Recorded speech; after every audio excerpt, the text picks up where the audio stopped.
A service of KIBMradio.com, the Internet's home for an all old-time radio.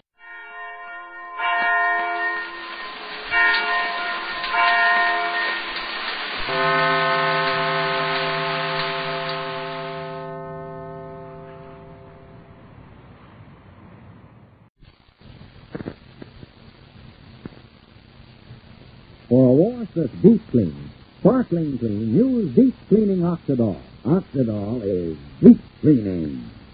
Deep cleaning. Deep cleaning.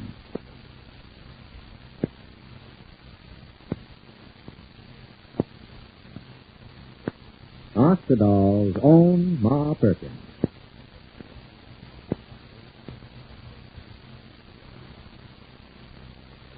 Ladies, with all the talk today about new wash day products, here's news you'll be especially interested in. News that means a dazzling clean wash body. News about deep cleaning Oxidol. You see, it's an actual fact. Deep cleaning Oxidol washes out the gray dirt left enclosed by the leading wash day suds, the leading shortcut suds. And this is a fact that was proved to women in an amazing washing demonstration. One of the women present at this demonstration was Mrs. Donald Smith of Elmwood, Ohio. And here's what Mrs. Smith saw. In this washing demonstration, they used my clean clothes.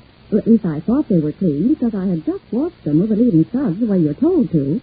Then they washed those clothes over again, this time with deep cleaning Oxidol.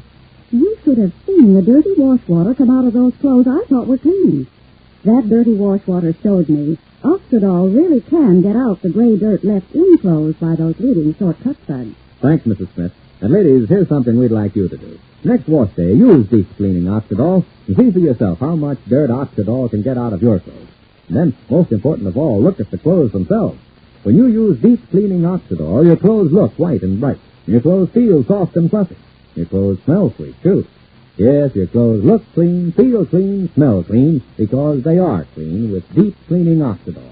Yet, deep cleaning Oxidol is truly safe. Deep clean clothes stay brighter, new-looking longer. So don't wash clothes with suds that leave dirt in. Get clothes deep clean, sparkling clean with deep cleaning Oxidol. Oxidol is deep cleaning. Deep cleaning. Deep cleaning. Ask your dealer for Oxidol today.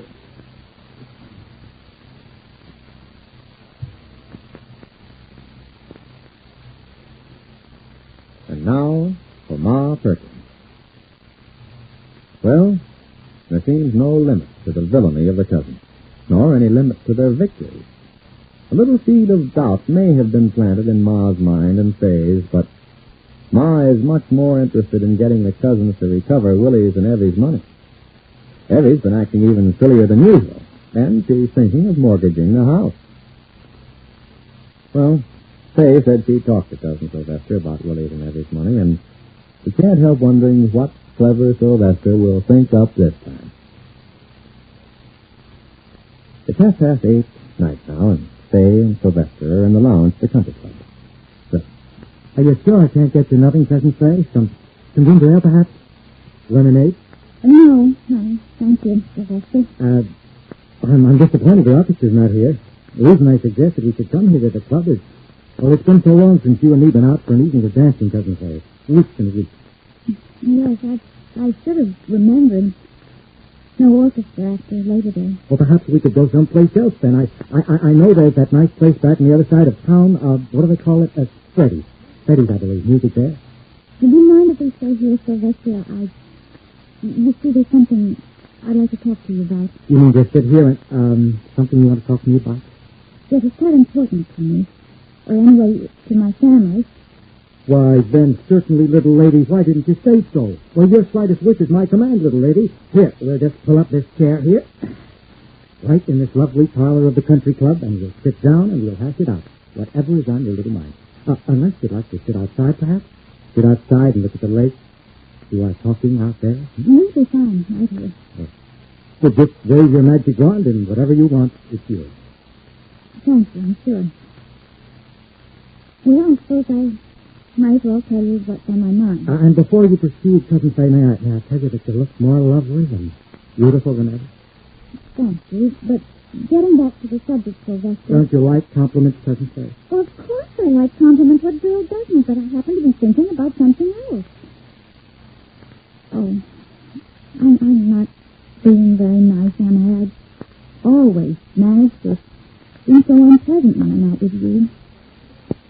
apologize, Sylvester. I'm not like that, really. Honest, I'm not. Why, say, you don't have to apologize to me. Why, I think you're perfect. But, I don't have to tell you what I feel about you, Cousin Faye, do I? Did it slip your mind what I asked you the last time I had the privilege of your company? You know, the big question. Do you really want to marry me, Sylvester? No, you...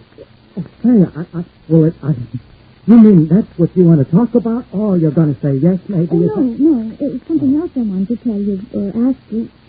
Oh, I'm sorry if I've given you the wrong impression, Sylvester. Oh. That's all right, honey bunch. There's no hurry.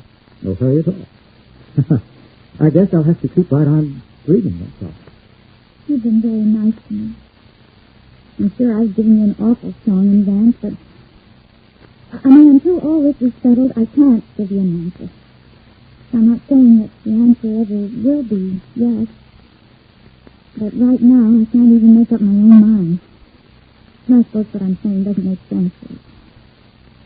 I suppose I ought to get down to what I want to talk to you about. Well, anything, sweetheart. I'm yours to command, like always. I want you to give the money back. Give the money back? Yes, everything Willie's money. I don't mean give it back, I mean get it back. I'll tell you why, Sylvester. You know even better than I do that Willie and Evie don't have a penny in the world except... But say, baby, haven't you got this backwards? I offered to get the money back for good old Cousin Willie and sweet little old Evie, and it's them who said no. Or anyhow, Evie. Evie's playing for profits, you see, which may or may not be wise, but I'm just a middleman.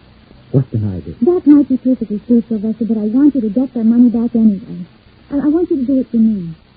No, let me put it more exactly. I want you to do it because you agree with what I'm saying. It happens to be the way the whole family looks at it, Ma and everybody. You simply have to, Sylvester. Then you want me to go to Evie and tell Evie she can't have that stock no more? She better sell it and put her money back in the bank? Of course she must. You realize she's planning to mortgage her house? She and Willie don't have a penny. Willie's been out of work for months now. Oh, Sylvester, don't you agree that this is the most sensible thing? I'll tell you what I do agree about, Cousin Faye, and if that's what you want, that's what you shall have. No. Leave me out of it. Your feelings about me don't matter. I want you to agree because... But my feelings about you do matter. It's all that matters, Faye.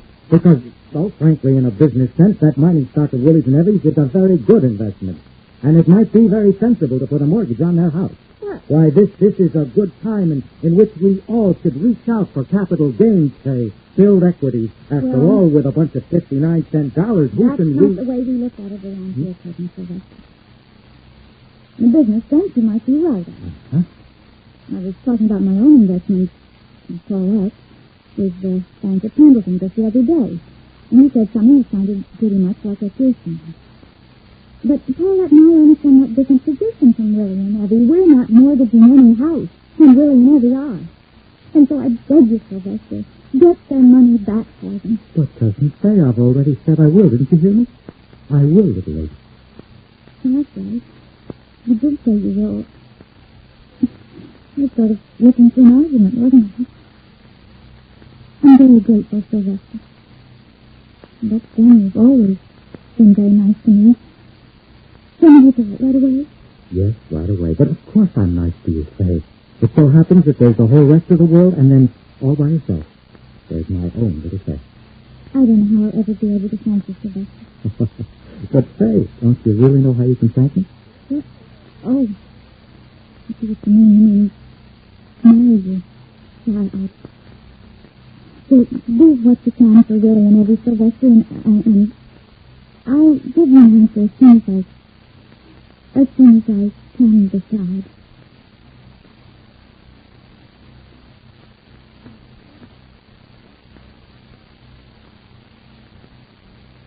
Is that you, Sam? Yes, Ma. You in the kitchen? Well, Mom ended early for you to be home. Hello, dear. It ain't 11 o'clock yet. Well, it's 11. Oh, yes, it is early. We came back, but... Oh, Ma, I am so mixed up. Do you know why we came back? Because Sylvester's going to talk to Evie and Willie right tonight. Talk to Willie? Sylvester agreed to do exactly what I asked of him. And we drove past Willie's and Evie's, and their light was still on, so he dropped me here and said he'd go right over to see them. And now he was so nice about it. I listened to what Shuffle said about possession. It seems so logical. And then I speak to this himself, and he's so sweet. I see. Oh, that's real fine, sir. He is going to urge Evie to turn back that mining stock. Get her money out instead of mortgaging the house. Yes, ma'am. Ma, isn't it possible that Shuffle's got Sylvester all wrong? Really, I'm not saying I want to marry Sylvester, but he's always been so completely decent to me. Isn't it possible that Shuffle's wrong about him, Ma? We always got to believe the best of the folks around us say until it's proved otherwise. So Sylvester's going to talk to Evan Willie right now. And I won't sleep a wink tonight for wondering if you've got Evan Willie to their senses.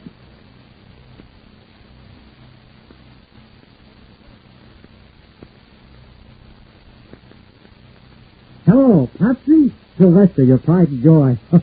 Now listen carefully, Popsy. I'm calling from a telephone booth, a joint called Freddy's. Oh, I took Faye home. There's a waitress here who she gets off at midnight, and I'm waiting for a late date with her. Now listen to me, Popsy. Now here's how matters stand. I'm afraid we're going to have to give the suckers back their money. Yeah, little cousin Faye's all upset, so we'll have to dig, Popsy. Don't you worry, old boy. We'll give back Willie's and Evie's dough, but in return, I get little cousin Faye and her $50,000. The smartest thing I ever done, Popsy. I got little Miss Faye eating out of my hand. Did I say eating? Oh, Faye is practically kissing my hand. Because I'm so nice. It's in the bag, Popsy. Just wait and see.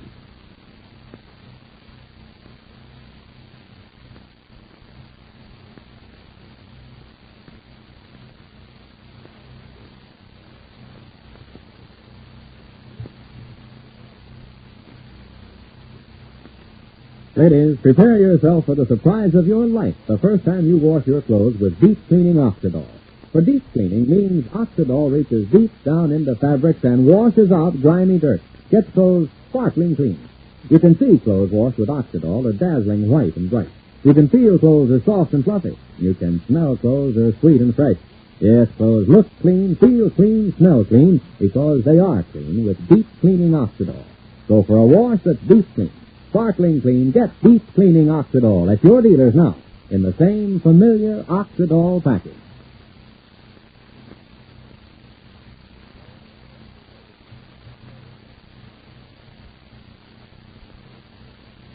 And so, once more, we can only be impressed by Sylvester's cleverness. He will return Willie's and Evie's money, but in order to win Faye's affection. Will Faye and Ma be taken in again? Well, the cousins congratulate themselves on their strategy tomorrow. But now this is Charlie Warren inviting you to listen again tomorrow, same time, same station, to Oxidol's own Ma Perkins, presented by the Procter & Gamble Company. For a wash that's deep clean, sparkling clean, use deep cleaning Oxidol. Oxidol is deep cleaning. Deep cleaning. Deep cleaning.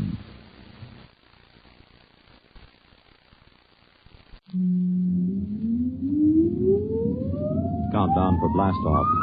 X minus 5, 4, 3, 2, X minus 1, fire.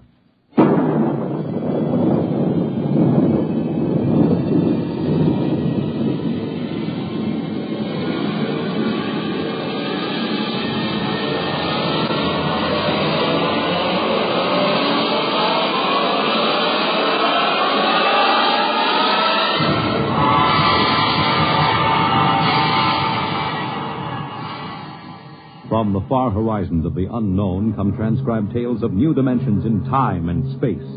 These are stories of the future, adventures in which you'll live in a million could-be years on 1,000 maybe worlds. The National Broadcasting Company, in cooperation with Street and Smith, publishers of astounding science fiction, presents X minus 1.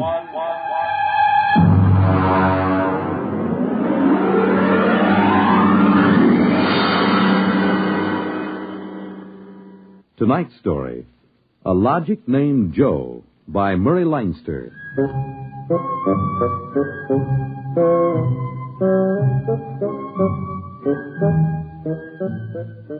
It was on the 3rd day of August that Joe came off the assembly line. And on the 4th, Maureen came into town. And that afternoon, I saved civilization. Maureen is a blonde I was crazy about once, and Joe is a new 1974 model Logic that I've got stored away down in the cellar. And how do I save civilization? You're listening now to a voice from the future. The voice of Frank Caldwell, head serviceman for the Logix Corporation, makers of the machine that does everything for you. Well, nearly everything anyway. The electronic Logic. In the year we speak, 1974, no modern home was complete without one. And the Logic sets were working so well that life was soft indeed for repairman Frank Caldwell. That is, until that fatal day of August the 3rd, when suddenly the Logics began doing everything for their users and doing it too well. On the 3rd of August, there wasn't much doing, and I'm hanging around the boss's office smoking up his cigars. Frank, there's a customer outside. Go take care of him, will you? Me? I'm a maintenance man. Mr. Korlanovich wants to have Logics explained to him. Explained? Where's he been, on Mars? I just moved up from the backwoods someplace. Well, why don't you explain him? Well, I don't feel too well. You were okay half an hour ago. Are you the boss here or am I? Go on out there, will you? Okay. Oh, Mr. Korlanovich, good morning. My name is Caldwell. Can I help you? Oh, thank you, Mr. Caldwell. This is my little boy, Freddie. Hiya, jerk! Oh! Freddie, how many times have I got to tell you not to kick people in the shin? Excuse it, please, Mr. Caldwell. Oh, sure. Just a kid. I got a knife home, could cut you into little pieces. Please, Freddie. We'd like to buy a Logic, Mr. Caldwell. The gentleman we spoke to first said he had to leave in a hurry. I'll fix him. Well, I understand that you're not acquainted with Logics, Mr. Korlanovich. That's right. We just moved to the city. Uh-huh. My wife, she saw everybody else had a Logic, and you know how women are. Oh, you bet. Well, you can't get along without a Logic in this day and age, Mr. Korlanovich. Look, I got a snake. You want to see? Will you shut that? Now, about the Logic. Here, I'll just plug in this one right here. Now, you see, the Logic looks kind of like an old-fashioned television set, only it's got keys instead of dials. Now, a lot of the keys are standard, like the television stations, the news, the stock market quotes, and so on. Of course, if you want to talk to somebody, you just punch the number of his Logic. It's like making an old-fashioned phone call. But there can't be keys for everything. Oh, no. Now, let's say that you want to ask a question, like what to take for a sore throat, or who won the American League pennant in 1911. You turn on the Logic, then you just punch the question key and ask, like this. Who was the first president of the United States? George Washington. There, you see. But I already knew that. Well, of course, that was just a sample. I got a little store. Will it keep books for me? It will keep your books, record your contracts, serve as a filing system, and check up on what happened to your lawyer's last client. Anything. Hey, they're really something, these things. 10,000 services and information sources in one. Read our advertising. What I want to know, Mr. Caldwell, how do these Logics work? Of course. Now, you saw that big building across the street? Sure. Well, that's one of the relay tanks. You see, there are a dozen of them all around the country, and they're all hooked up together. And there's a data plate in one of those tanks for every fact in creation. Anything that you want to see or hear, you just punch for it, and the Logic gives you the answer. Hey, listen. Could I ask this thing how to make dart poison? How to make what? Dart poison. Like in Africa. I could shoot the darts through my bean shooter. I think maybe we'd better not get one of these things. Oh, no. It's perfectly all right, Mr. Korlanovich. The Logic won't tell you that. I bet it will. I'm going to try it. Hey, how do you make dart poison? Public policy forbids this service. Oh, what did it do that for? Kind of some little brat. Because some people might ask things that aren't good for them. Listen, I don't like this here one. I want that one over there. Kid, they're all alike. I want that one. If I can't have that one, I'm going to hold my breath till I'm dead. I got a lot of time. It's no use, Mr. Caldwell. You might as well give him the one he wants. But look, kid, they're so much alike that even I can't tell them apart. I can. I want Joe. Joe? Who's Joe? I guess he means the Logic, Mr. Caldwell. He has to think up a name to call everything. You should hear some of the names he calls me. Not till I'm 21. I promised Mother. Okay, so we call him Joe, but them things are all alike to 1/10,000th of an inch. I don't care. I bet he'll teach me how to make dart poison. Okay, then. Come on, Joe.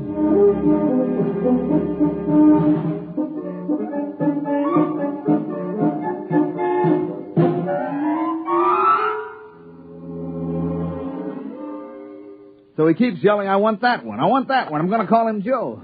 Mike, I tell you, I could have wrung his neck. How many cards? I'll draw 2. What a holy terror. He had his father scared to death. It's too bad that kid ain't mine. I'd show him quick enough who was boss in the family. Uh-oh, holy smoke. What's the matter? I'm sorry, fellas. I got to hold up the hand a minute. I just remembered. Oh, I got to call my wife. Let her wait. You ever met my wife? Hey, what's the matter with this thing? It ain't getting my house. Announcing new and improved logic service.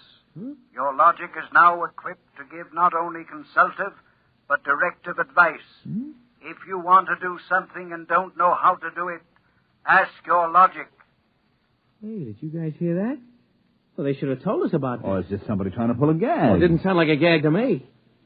Maybe the boss decided to add a new logic service. Look, the minute the system starts giving advice, some joker like you is going to be asking questions like, how do I get rid of my wife? Oh, no. The boss knows better than to start anything like that. Yeah, but you heard what the logic just said. Oh, listen, the sensor circuits will block the question. If you don't believe me, go ahead and try it.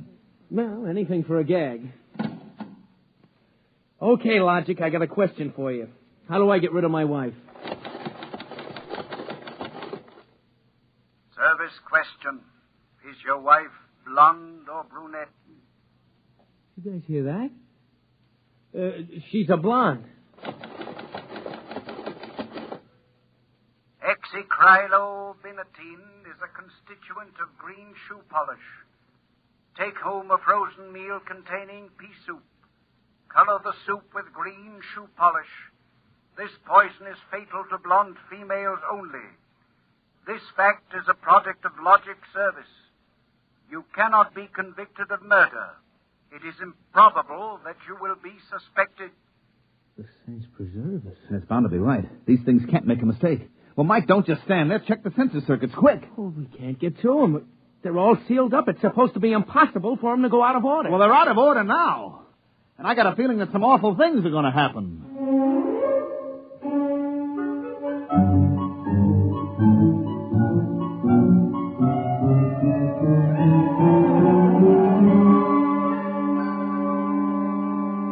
Boss, we've got to do something. The logics have gone nuts. Now, relax. The thing gave a goofy answer once. Maybe it was a joke. But it was an accident. Now, forget it.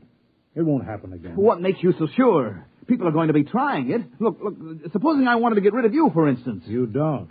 How would you collect your pay? I know, but just supposing. Now, look, we'll try it. If you want to do something and don't know how, ask your logic. How do I bump off my boss? Male, fat, bald-headed, and 45. Make some chocolate ice cream containing powdered charcoal in place of half the chocolate. Use Hotso brand charcoal.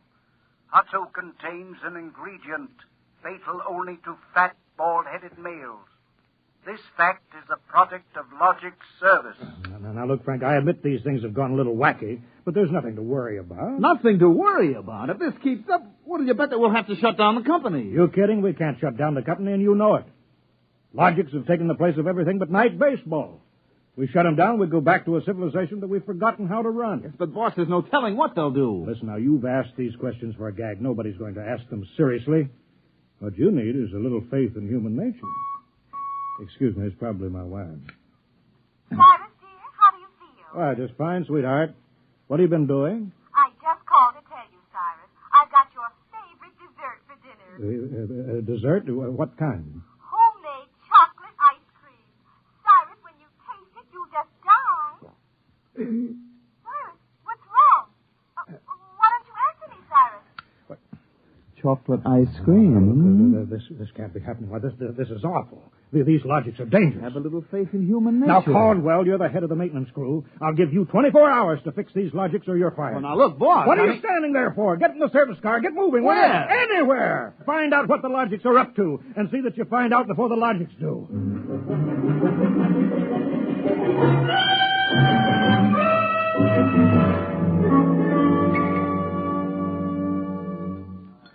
Bartender, give me a double. Last night, have a little drink, pal. What's the matter, pal? You had a bad day? Oh, excuse me, bud. Listen, pal, you gotta listen. I got troubles. Bartender, will you get this barfly off of me? On your way, son. Oh, don't say that. I got troubles. How am I going to keep my wife from finding out I had a couple of little drinks? How am I going to do it, huh? Look, mister, it's a hot day, and I've been driving a car around in it, see? And I've been trying to keep a bank president from having apoplexy on account of his logic told him how to rob his own bank. I've been trying to stop 6-year-olds from asking what comes after the bees and the flowers and their fathers from asking how to get $1 million by tomorrow. I've been tripping over dead bodies so artistically croaked that nobody's ever going to find out who done it, and all you got on your mind is how am I going to keep my wife from finding out I've been drinking? Dry up, will you? Go ask the logic. My pal, my boy, where's the logic? Where's that logic? Here, right behind you. Here's a nickel. Listen, I gotta hear. Come on, logic, old pal. Old pal, be nice. How does a guy keep his wife from finding out he's had a couple of little drinks? Answer me that, huh? Buy a bottle of Franine hair shampoo. It is harmless, but contains an ingredient which instantly neutralizes alcohol. 1 teaspoonful for each jigger you have consumed. Oh, boy, gotta buy a bottle of... what was that again? Supposing it's right, you'll never remember it as far as the drugstore. I think there's a bottle in the back room. Somebody left it. Oh, my pal. Oh, my boy. No more trouble. You'll just show me the way to go. I got a picture of him back there drinking that shampoo. Yeah. Give me another double. I don't know what's worse, to be as low as you or as high as him. Where is he? I know he's here. Where is that bum? What do you want, lady? My husband. I know he's here. Where is he? Show me the way to go. That's him, that no-good louse. I'll show him. Thinks he's coming home staggering again, does he? Well, I'll teach him. Poor guy. Why, my dear, what a surprise to see you here. Archibald, you're sober. Of course, my love. I'm sober as a judge. Then what are you doing in a saloon? Your suspicion wounds me deeply, my love. Let me tell you, my dear, that I have been conducting a research project that is going to make us a fortune. I am going to patent Soba, the drink that makes happy homes.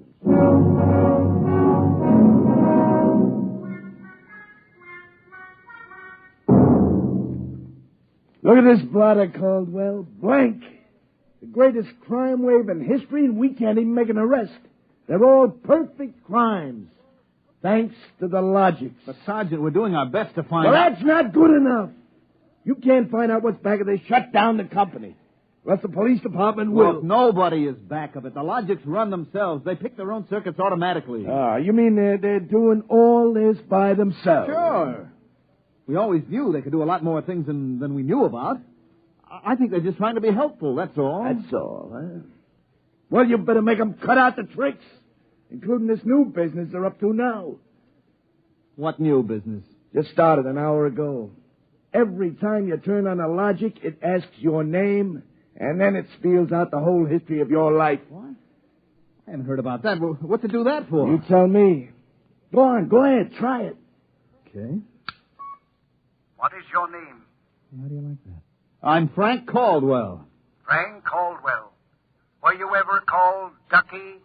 Ducky? Wow. Lay off, will you, fella? What if I was? It's been years. Ducky, there is a call for you. Hello, Ducky.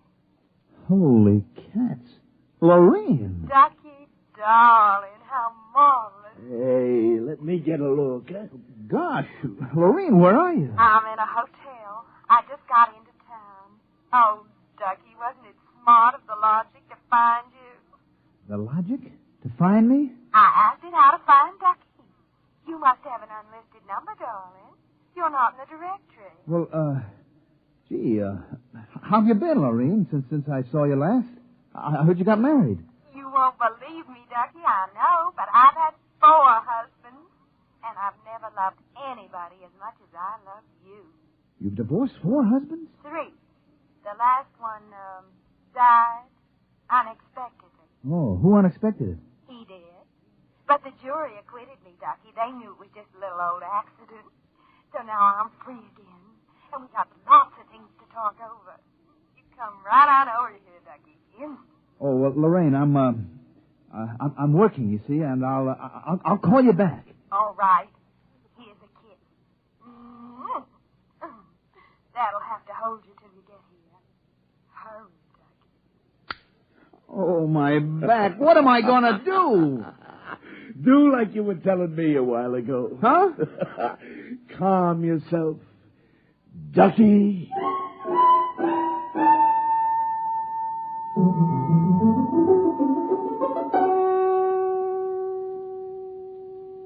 Call on the logic for you, Frank, your wife. Oh, thanks, Mike. Hi, Gerd. Frank, I've been trying to get you for an hour. Where you been? I've been out making calls, honey, trying to find out what ails these logics. Well, you better find out in a hurry or there's going to be trouble. Now, look, Gerd. Now, just take it easy, huh? Caldwell, you can't let this happen to me. They're asking everybody's name, and when you tell your name, it reels off your whole history. Well, honey, I don't think they're doing that anymore. I think that was just temporary. Well, in the meantime, it's told everybody in the neighborhood all about me. I punched Mrs. Hudson's name. She's been married 3 times, and she's had Mr. Hudson arrested twice for non-support and once for beating her up. It'll tell anybody anything. Yeah, but look, Gerd, I'll tell you. Frank, you stop these things or I'm going to leave you. Oh, honey, you don't mean that. I do. If you can't figure out how to keep our private lives out of every logic in town, then I'm through, and that settles it.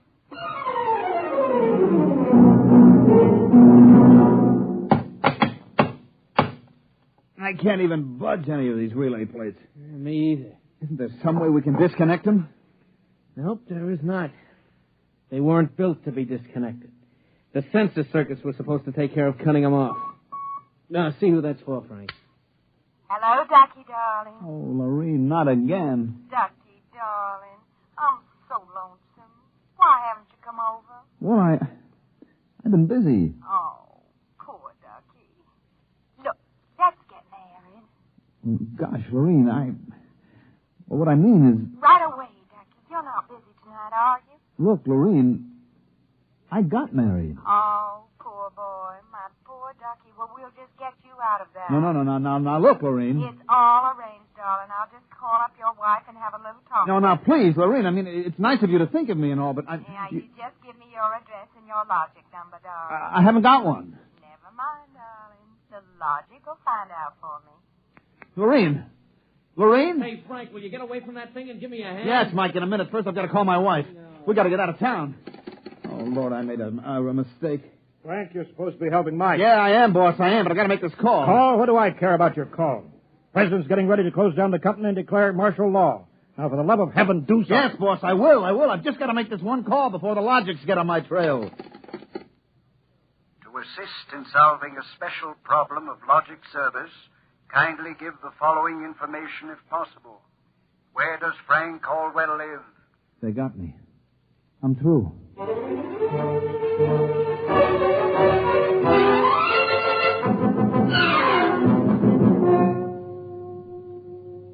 Look, Gert, will you please not ask any more questions? Frank Caldwell, I told you I was leaving you. Honey, leave me later. Right now, will you pack up yourself and the kids? We got to get out of here. But what is all this? Are the cops after you or something? Yeah, that's it, the cops. Now get moving, honey, will you? And will you get away from that logic? But don't you think we ought to hear the police call? 27 and car 31. Detailed to round up all employees of the Logics Company. Use caution. They are suspected of sedition. Holy smoke, the cops are after me. But you just said they weren't. Car 17, proceed to vicinity of 119 East 7th Street. Child terrorizing neighborhood. Use extreme caution. Child is armed with bean shooter using poison darts. Freddie. Who's Freddie? Something I met once in a horrible nightmare. He wanted a logic that would tell him how to make dart poison. They're all alike, I kept telling him. They're all alike. What are you talking about? Oh, I don't know, Gert. All I know is it was a nice world up till yesterday. Now it's like a guy named Joe come along and squashed all our mud pies for us. Looks to me more like it was a logic named Joe. What'd you say? A logic named Joe. A logic name?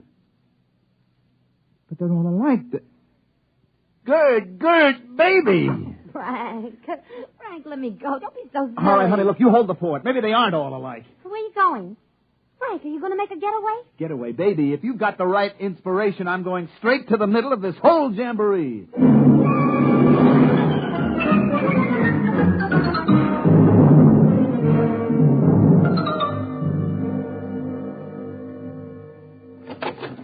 Yes? Oh, I was hoping it was the police. You remember me, Mr. Kolonovich, Caldwell of the Logix Company? Logix Company. I wish the Logix Company was at the bottom of the ocean. I don't blame you, believe me. Now, where's your logic? In here. I'd smash it into 1,000,000 pieces if I wasn't afraid of what Freddie would do to me. Look, just get out of the way, will you? I've got business with Joe. If you want to do something and don't know how, ask your logic. Oh, we're back to that routine, Well, I want to do something, all right. Can a logic be modified to achieve correlations for which human brains are too limited?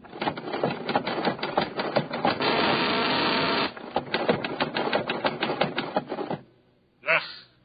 How great will the modifications be? Microscopically slight. Changes in dimension not detectable even by precision gauges. They can come about only through an extremely improbable accident. And what would this super logic then be able to do? Come on, you, spill it.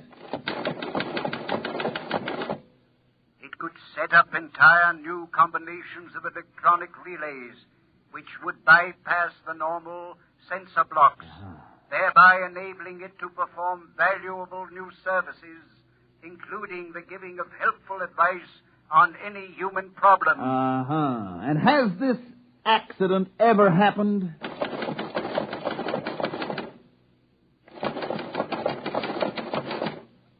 Come on. It has happened only once in the case of the logic now owned by the Kolonovich family of 119 East 7th Street. A logic named Joe. Thanks, Joe. That's all I wanted to know. Hey, what's all that about? I'm taking this logic away, Mr. Kolonovich. I'll bring you a new one, and our troubles are all over. Hey, you, get away from Joe. Correction, our troubles are just beginning. Freddie, put down that blowgun. Shut up. Hey, you, I said get away from the logic. Look, Freddie, I'm going to bring you a nice new one, see? I want that one. Get your mitts off it. But I got in this bean shooter ain't lemonade. Mr. Caldwell, the police. They're outside. Yeah, for me and Freddie. Nuts. What they want you for? You ain't smart enough to do nothing. Oh, no? Hey, there's plenty I could tell you. Look, there's the cops, kid. It's you and me against them. So what you gonna do about it if you're so smart? Now, look, we may have to find our way out. Let me see that blowgun. I know a way to hop it up so the cops won't have a chance. Now, come on, give it to me. Okay, let's see what you can do. Here. Thanks. Here! Oh! Mr. Caldwell, you're a great man. Now, all I got left to do is pull this plug out of the wall. Come right in, Sergeant. Well, that must be the kid. He don't look so tough to me. Well, he just got a little softening. There'll be no more complaints, officer. I guess I can go on where Mr. Caldwell left off. Caldwell? Hey, you wanted... Now, look, I just came to pick up this busted logic. I don't know a thing. You said that before. Come on, you're going to the cooler. Let's go. Oh, wait a minute.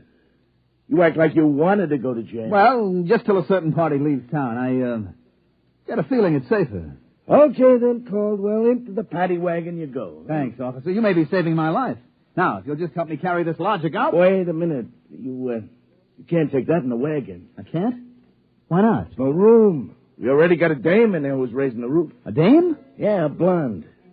Plainclothesman picked her up trying to buy a gun without a permit. She keeps screaming she's going to miss her date with Ducky.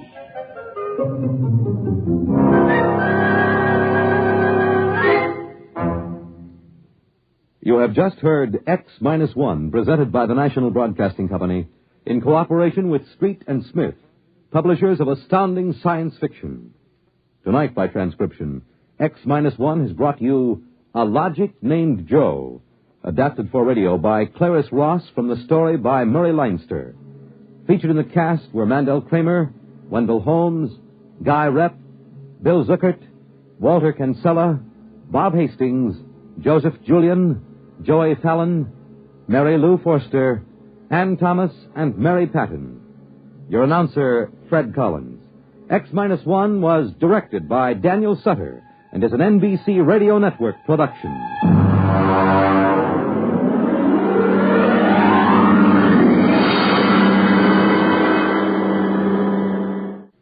Next week, X-1 will bring you a dramatization of Robert Heinlein's famous science fiction masterpiece, The Roads Must Roll. It concerns the day when traffic became so impossible that the engineers took over and banned all automobiles, tore up the superhighways, and built huge mechanized roads which whirled along on giant rotors at speeds up to 100 miles an hour. An engineering miracle changed the face of the nation. The rolling roads took over. No one worried about the fact that if the road should stop, our whole economic life would fall apart. The machinery, they said, was perfect. But they forgot that machinery depends on men, and men are not perfect. Be sure to tune in next week at a new time, same day, for another exciting broadcast of X-1.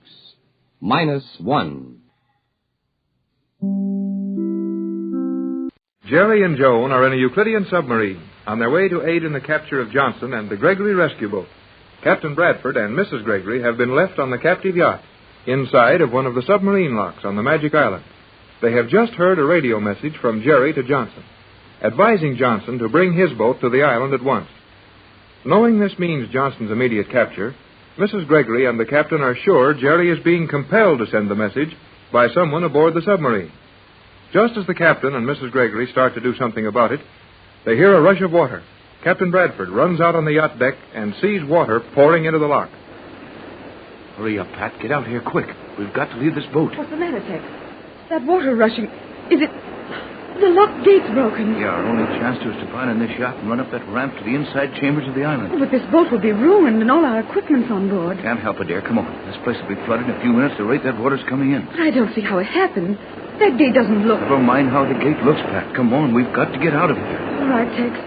We have to walk on this narrow little rock ledge here. We do, and be glad to get it. Come on. This noiseless paint on everything. I'm getting as bad as Jerry. I could only hear some noise when I walk. Yes, well, at least Jerry and Joan are better off than we are now. They're underwater, but they're in a boat that was made to be there. Right here, Tex, was where the door opened when G47 came through it. It won't be so simple for us to open one. No, I think it was further back up this ramp. No, Tex, I was watching as he went back out the door. And that light, that bracket on the wall, was on the other side of him. Well, hold on, then. You mean that as you looked up here from the deck of the yacht, G47 was between you and this light? Yes, I'm sure of it. He made such a weird figure as he stood silhouetted against that light. Well, the door is near here somewhere. We'd better not be too long finding it. The rate the water's rising. We can try pushing on this wall. Right here, I think. No good. Things on this island don't work automatically. They don't work at all. We've got to figure how to get out of here pretty fast, or that water... Tex, the water isn't rising anymore. Huh? What? Not rising? No, it's nearly still now. But it couldn't have stopped. We're 50 feet below the water level now, with the whole island submerged. What could stop the water after the lock gate broke? I don't know, but you can see for yourself. The roofs of the cabins haven't touched the top of the lock yet, and they were only a few feet below it to start with. Right, Pat. Only about 2 or 3 feet of water came into the lock when the gate broke, and that's funny. I wonder. What, Tex? That's it. The island is rising again. That lock gate must be up to the water level now. Come on, let's go back down on the deck where we can take a look at it. But why isn't the light showing through the broken gate if we're above water? Because it's a couple of hours yet until daylight. Come on, we'll go back down and have a look at that gate. All right. Like Jerry, I'm glad to hear our shoes make some noise. Sounds like home, all right. Now, come on up the stern, Pat. Captain. There's the skipper, Tex. I thought he and the engineer had been taken to one of the cells on the island. Well, he's here now. He didn't try to get out of this thing like we did.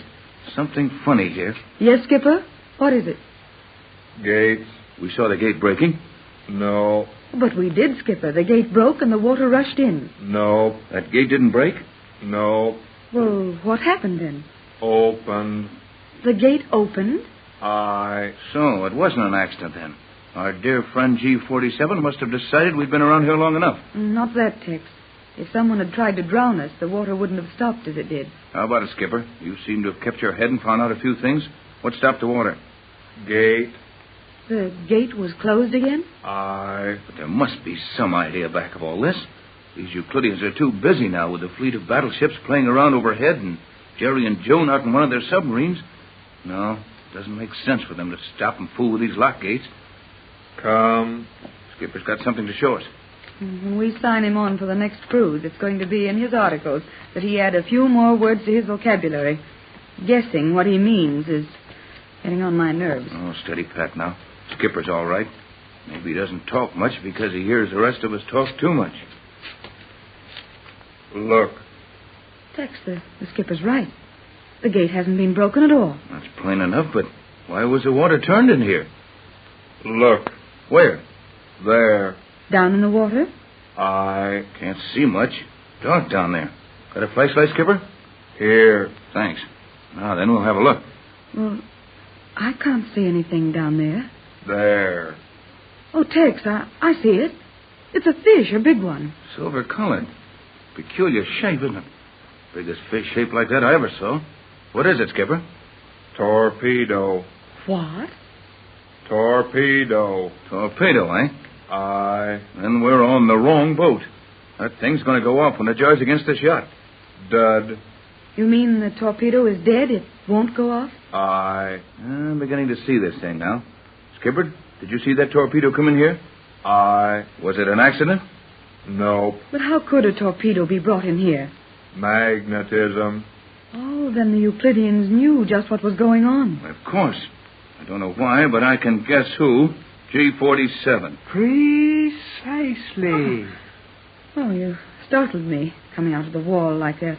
So you tried a little experiment on us, eh? You were not considered. I'll say we weren't. We might have been drowned. That would have been no loss to me. But your destruction has no value in this plan. I merely wanted this torpedo, a stray shot from the fleet overhead. You used your magnets to pull this torpedo in here after it was shot in target practice? Precisely. I wanted to examine this type of projectile. I will send my assistants for it. You may follow me if you care to see what is happening in this submarine. Tex, we can go and see what Jerry and Joan are doing. Yeah, we'll take him up on that. See you later, Skipper. Aye. Why, there's a door in this wall within arm's length. Now, here, step over the rail carefully, Pat. You better hurry and not get too far behind old G47.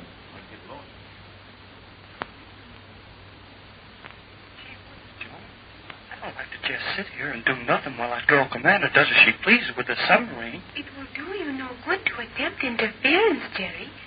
We are comparatively safe only so long as you restrain yourself from well-intentioned, though ridiculous and quite obvious approaches to the subject of possible intervention in this Euclidean plan. Hey, quit talking like that. I got enough of a headache now without any big words. We got to figure what to do when we get under Johnson's boat with this submarine. I can use little words as well as you, Jerry. You are a fool. I'm a witch?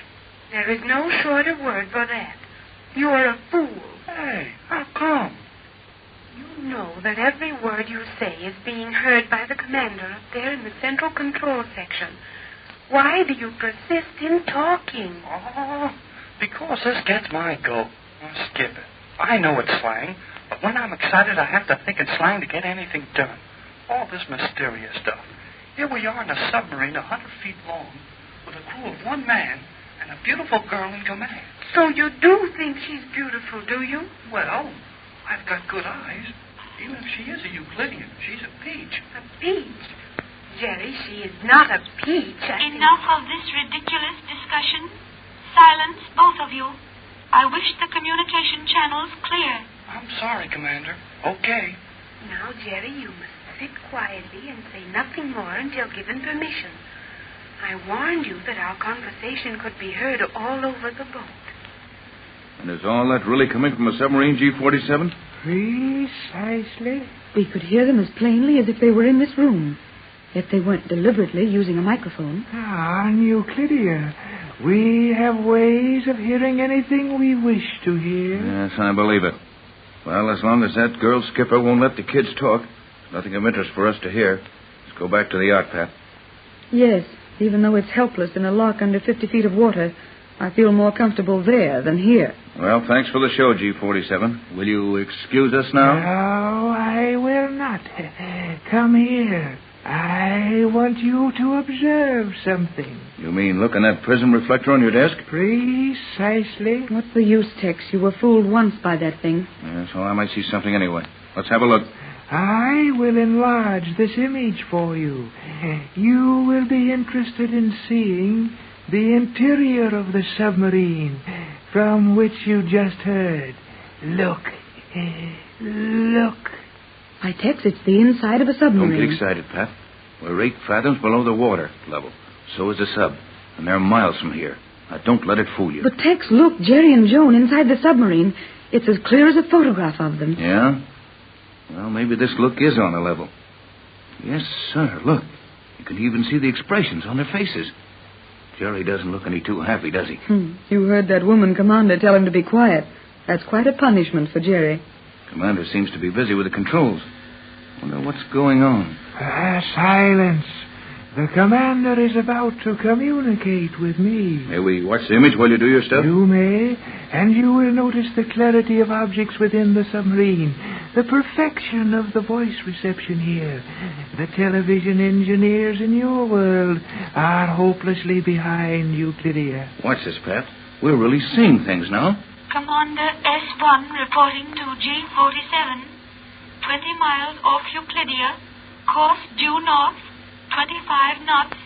S1. Your progress and course satisfactory, S1. Report on position of battleships near you. Gee whiz.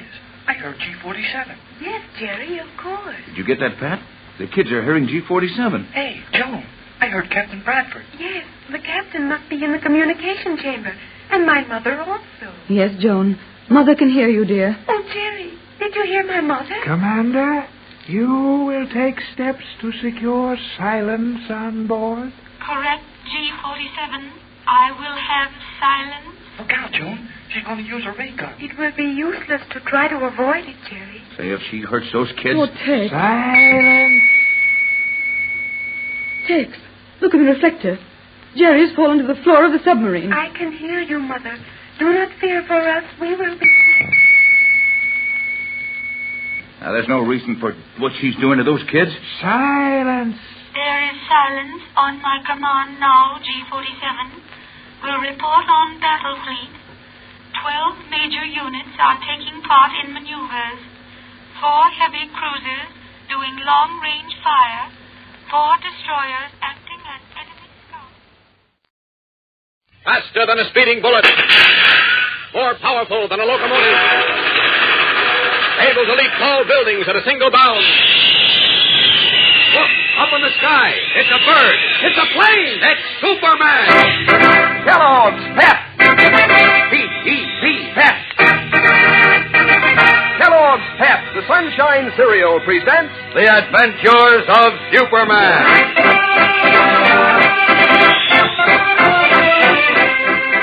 Today, the triumph of Superman and Batman over Herbert Calkins is short-lived, as the ace of Scotland Yard once again finds proof of Clark Kent's double identity within his easy reach.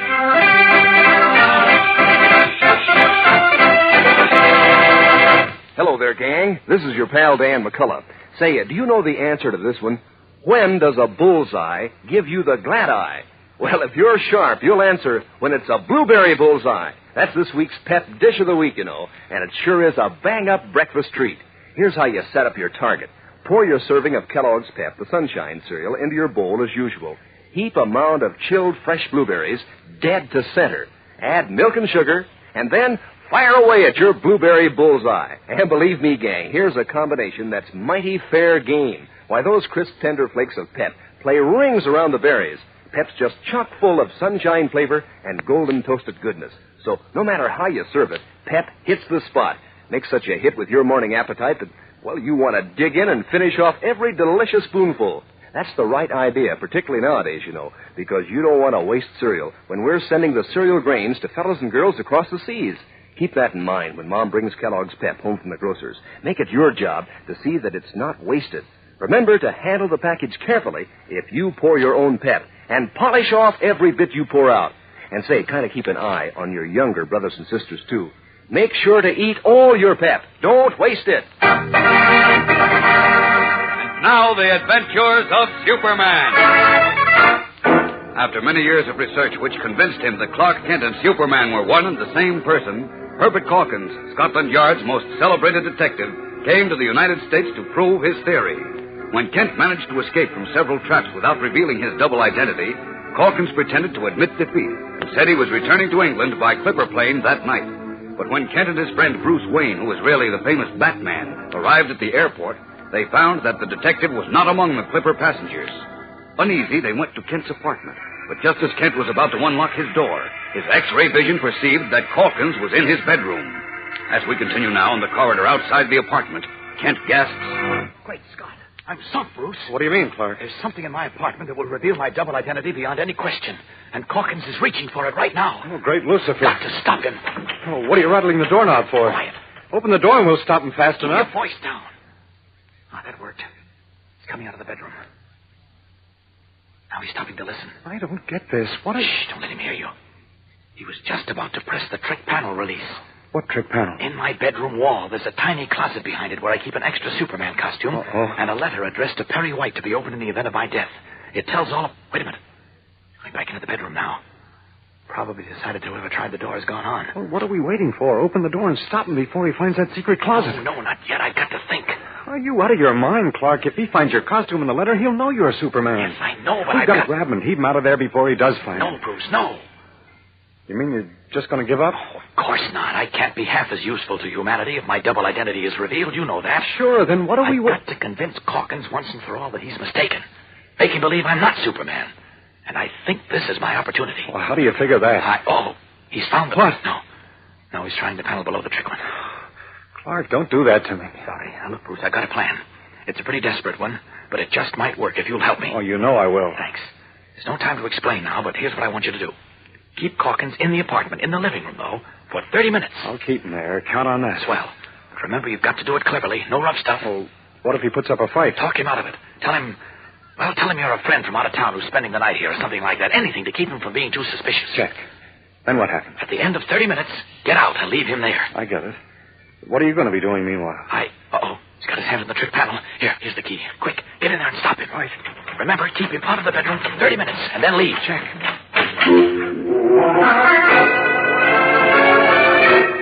As Bruce Wayne steps into the apartment, Clark Kent swiftly resumes his true identity of Superman, leaps through the open corridor window, and sweeps around the building to his own sixth-floor bedroom window. Peering in cautiously, he finds the room empty, the door closed. Softly, he raises the window, steps in. From the living room come the indistinguishable voices of Bruce Wayne and Herbert Calkins. Quickly, making not a sound, Superman moves to a certain panel in the wall, notices it is slightly ajar. He pushes it, and it opens on a noiseless hinge, revealing a tiny closet-like chamber in which lies the familiar red cape and blue costume with a large letter S on the front of it. Under the costume is an envelope, heavily sealed with wax. Superman thrusts the costume and the envelope beneath his cape, then takes a sheet of notepaper and a fountain pen from a drawer of his desk. For a brief moment he considers, then begins to write. And to my friends, James Olson and Lois Lane of the Metropolis Daily Planet,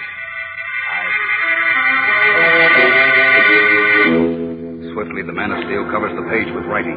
Then, removing an envelope from the drawer, he addresses it. Carrying paper and envelope, he returns to the secret closet and pushes the panel almost, but not quite shut. From the living room can still be heard the voices of Bruce Wayne and Herbert Calkins, but now raised as if in argument. Seemingly satisfied that his friend Batman is doing his job well, Superman walks noiselessly across the room to the open window, pauses to glance at the clock on his dresser. It's been here about 5 minutes. That leaves me 25 minutes for the most important job of my life. If only Bruce manages to hold Calkins off. Now, this must be timed perfectly, so here goes. Out and away!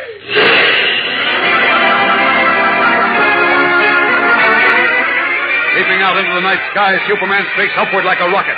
Up, up, up he zooms, up toward the pale moon and the cold, distant stars, bound for only he knows where. Meanwhile, far below in his apartment, Bruce Wayne and Herbert Calkins, the square-set, square-faced Scotland Yard detective, regard each other warily. Well, frankly, Mr. Calkins, when I walked in and saw you in Clark's bedroom, I thought you were a burglar. Sorry to have given you a turn, Mr. Wayne. But since I've been in the States, Clark and I have become, well, practically inseparable. Even intimate friends, you might say. Yeah, so it seemed. When I saw him at the newspaper club earlier this evening, he didn't say anything about expecting you tonight. He didn't? No. Of course, he was in an awful hurry to catch that Albany train. In the rush, he may have forgotten to mention it. Kent went to Albany, you say? Oh, yes. On a story. Didn't you know? Well, he mentioned he might go, come to think of it. But I don't believe he was certain about the trip, you know. Oh, I see. Well, he doesn't expect to be back much before early morning, and since I usually stay here when I'm in Metropolis, especially since it's practically impossible to get a hotel accommodation, Clark just gave me his key and rushed off to the station. Without even bothering to phone me to expect company. I say, Kent's a rather strange chap, eh? What, Mr. Wayne? Oh, not at all. I think he's a grand guy. Oh, of course, rather. I was just referring to, let it pass. Oh, I say it's quite late, and I'm frightfully drowsy. Would you mind awfully if I turned in? Turned in? You mean you're staying here? Quite. I thought I'd take the bedroom, and you take the studio couch in here. Well, it's really quite comfortable. I'd offer you the bedroom, but I have a touch of lumbago. I'm not quite as young as I used to be, you know. I see. Well, I'll be turning in there, old chap.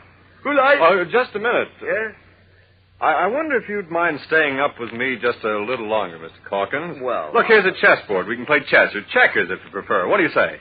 Well... That's fine. What'll it be, chess or checkers? The checkers takes less well, time. Well, checkers it is. Here they are. Which will you have, red or black? Oh, either one. I'll take red, then. We'll play 3 games. Whoever takes 2 games is the winner. Okay? Oh, I couldn't possibly remain awake for 3 games, old top. Oh, we can easily play 3 games in, say, 25 minutes. Oh, come now, old chap. Let's get one game over with quickly before my eyes shut up on me completely.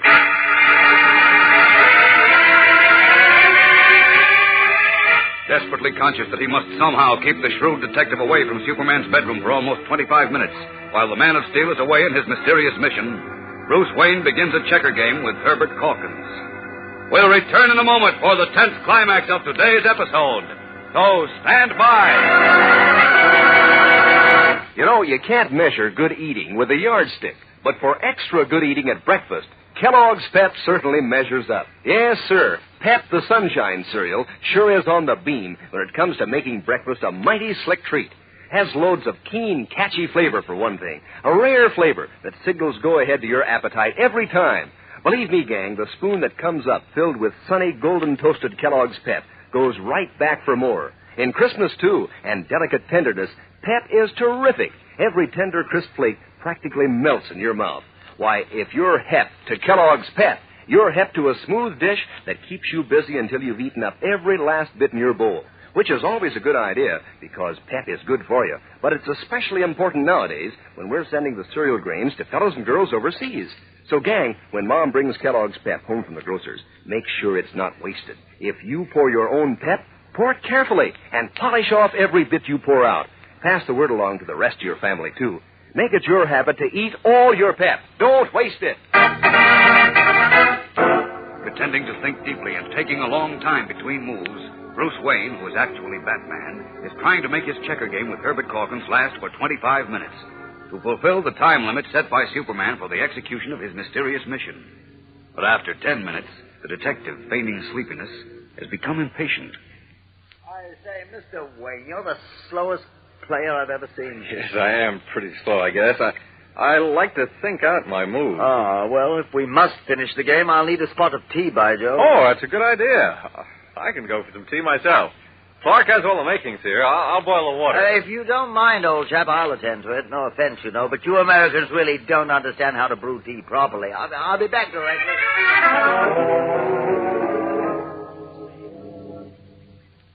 Here you are, Mr. Wayne. I think you like this tea. Thanks. Hey, it is good. Let's see. Whose move was it? Yours, I think. It usually is. Let's see, then. Tea's really first rate. Thanks. Your move, old boy. Oh, yes. What's it? Something wrong, old chap? suddenly very sleepy. I hardly hold my head up. Really? I said, that's splendid. Now we both can go to bed. No. Calkins, what did you put in this tea? In the tea? Why, tea, of course, old boy. Drugged me. That takes care of you, my lad. Now to get back to that secret panel in the wall before Kent returns. I've an idea that in there's something most interesting.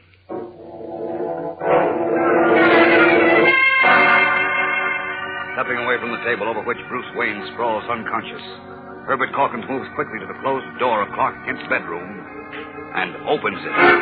The 30 minutes which Superman set for the execution of his mysterious mission have not quite expired. Has Superman failed? And is the secret of his double identity about to be revealed at last to the astute and bulldog-like detective? Tomorrow brings the thrilling and amazing climax of our story, fellows and girls. So be sure not to miss it. Tune in, same time, same station. And remember, for breakfast, it's Kellogg's Pep. For excitement, the adventures of Superman.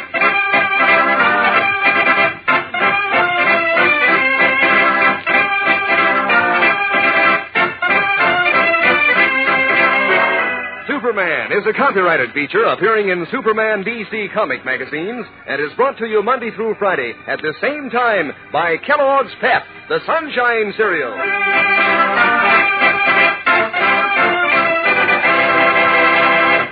You know, gang, famous names are often family names, like the Kellogg family of cereals. Here's a famous member that makes breakfast mighty swell. It's Kellogg's Shredded Wheat, full ripe whole wheat made into tender, plump biscuits that fit your bowl. Toasted just right, too, for crispness and natural nut-sweet flavor. As for nutrition, well, Kellogg's Shredded Wheat is made of finest whole wheat. Mom likes that. And the economy of 15. 15 biscuits in every package. Remind Mother to get Kellogg's Shredded Wheat. And be sure to be with us tomorrow for the thrilling adventures of Superman. This is the Mutual Broadcasting. Escape. Escape tonight to the China Seas in Typhoon.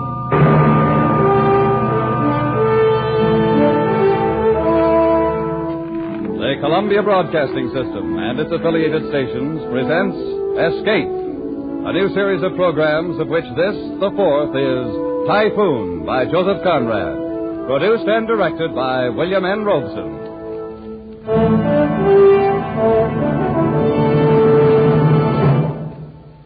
Of all the great authors who wrote of the sea, none so captured the wonder and the horror of it as did Joseph Conrad. Tonight, we escape to the China Seas in his great story, Typhoon, told in the words of a certain Mr. Jukes, chief mate of the China coast steamer Nan Shan, a young man of very remarkable perceptions.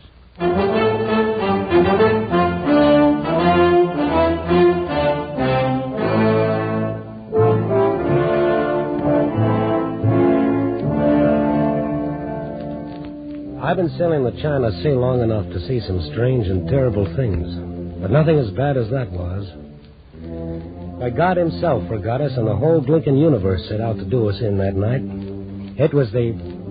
Oh, but that comes later. I guess you can't really understand what happened on board the Nan Shan without knowing something about our skipper, Captain McWhirr. Stupid McWhirr, I called him. And after sailing with him for 3 years, I ought to know what I'm talking about. Why, I tagged him right off, first day he came aboard to take command. In Liverpool it was. And Mr. Siggs, who was one of the owners, was showing him around the deck. There's no more modern ship afloat. I might say again that you've come to us very highly recommended, Captain McWhirr. We've a great deal of confidence in you. Thank you, Mr. Siggs. She's a brand new ship and a good ship. There's no reason why you shouldn't continue in command of her as long as you like. Well, that's fine. She'll be the smartest thing afloat in the China trade. Why, she's put together like a Swiss watch. Precision built from stem to stern. Wait, just a minute, Mr. Siggs. What is it? That lock. Lock? What lock? Here, on the cabin door. What about it? You'll notice how it's been set in the frame, somewhat cocked at an angle. The ship starts rolling a bit, and the first thing you know, it snaps open and leaves the door swinging. It really should be fixed, Mr. Siggs.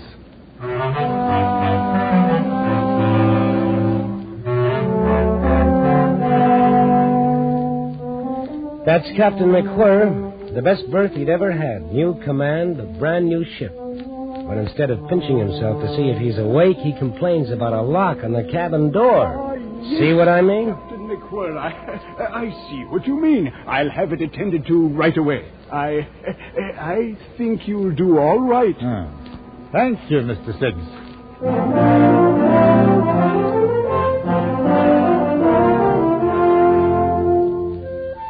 Well, everybody knows what the China coast is. You haul out of Bangkok for a quick run up to Singapore and then shove off for Hong Kong. 2 days ashore, you do it all over again. 3 years of it. 3 years of heat, smells, weather, copra, silk, and tea. Along in there somewhere, the owners decided to transfer the ship's registry to the Siamese flag. Don't ask me why. They just did, that's all. Anyway, I can tell you I didn't like it. When you grow up under the Union Jack, you figure to go on sailing under it. Not that the skipper, of course, could understand that kind of a feeling. Oh, no. Not old stupid McWhirr. Aye? What is that, Mr. Jukes? They just sent the new flag out from shore, sir. Here it is. Oh, fine, fine. Unroll it. Let's have a look. Ah, yes. In my opinion, sir, it's a queer kind of flag for a man to sail under. Oh? And what's the matter with it? Well, it just looks queer to me, that's all. Well, now, let's see. A white elephant on a red field. Oh, just a minute. I'll look it up in the book. Here we are. Siam. White elephant on a field of bright red. Length exactly twice the breadth. So. Oh, there's nothing wrong with this flag, Mr. Jukes. Oh, isn't there? Not a thing. I hardly thought there could be. After all, these people ought to know how to make their own flag. It stands to reason. Does it now? You must have it confused with some other flag, Mr. Jukes. Well, all I can say is... Of course, you'll have to take care the seamen don't hoist the elephant upside down.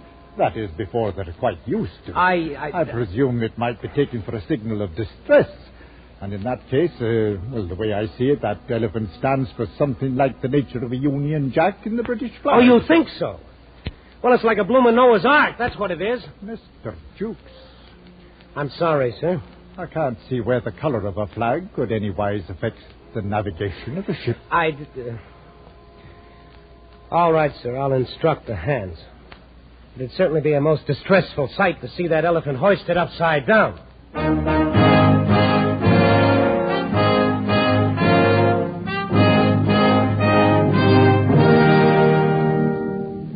Well, that was Captain McWhirr. Couldn't get a thing through his head if you drew him a picture. And that's the skipper we had to sail under on the maddest, wildest trip that any coaster ever took. We were loading out in Singapore. Half the cargo had already come aboard. The sun was blazing, and the smoke from our stacks hung over the decks like a blanket. The Nanshan's winches puffed away aft, and cargo chains creaked and clattered across the combers. I was in the waist supervising the loading when Mr. Rout, the chief engineer, came up. Hey there, Jukes. What's going on down there on the dock? Looks like a bloomin' army. Oh, I don't know, Mr. Rout. Must be a mob of coolies on the move. Here comes the captain. Could be some of his doing. Mr. Jukes. Aye, sir. Keep the forward between deck clear of cargo. There'll be 200 coolies coming aboard, and we'll plan to bank them down there. Good Lord, where are they bound? Foochow. We'll have to put in there this trip. Yeah, but we're not fixed to handle passengers, sir. Oh, they'll bring supplies aboard with them. Every man's got a camphor wood chest, so you'll have to nail deck battens down there to keep them from sliding. Yes, sir, I'll see to it. They've all been working on a plantation north somewhere. 2-year contract. They're dying to get home. It wouldn't have been quite right to turn them down. You may as well start them coming aboard, Mr. Jukes. All right, sir. Ollie number 1, boy, Ollie same. Listen, you savvy, huh? Ollie fellow, catch him here. Top side, catch him step, bottom side. Ollie time, chop, chop. Single file now. One fellow, one time, all the time.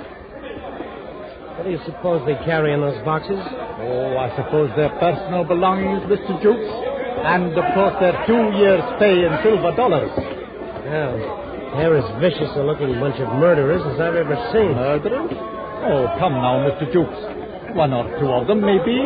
But in the main, I'd say they're honest workmen.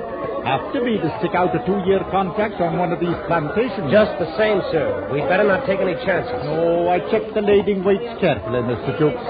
We can carry them without any overloading at all. I mean that... All right, sir.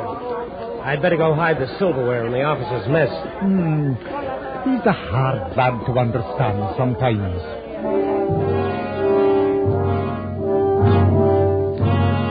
I could say I had a premonition right then, and I wouldn't be lying. Anyway, that's how it started. At the hottest time of the year, 200 half-civilized coolies aboard, a captain with no more imagination than you could stick in your ear, we steamed out from Singapore and laid a course for the port of Foochow.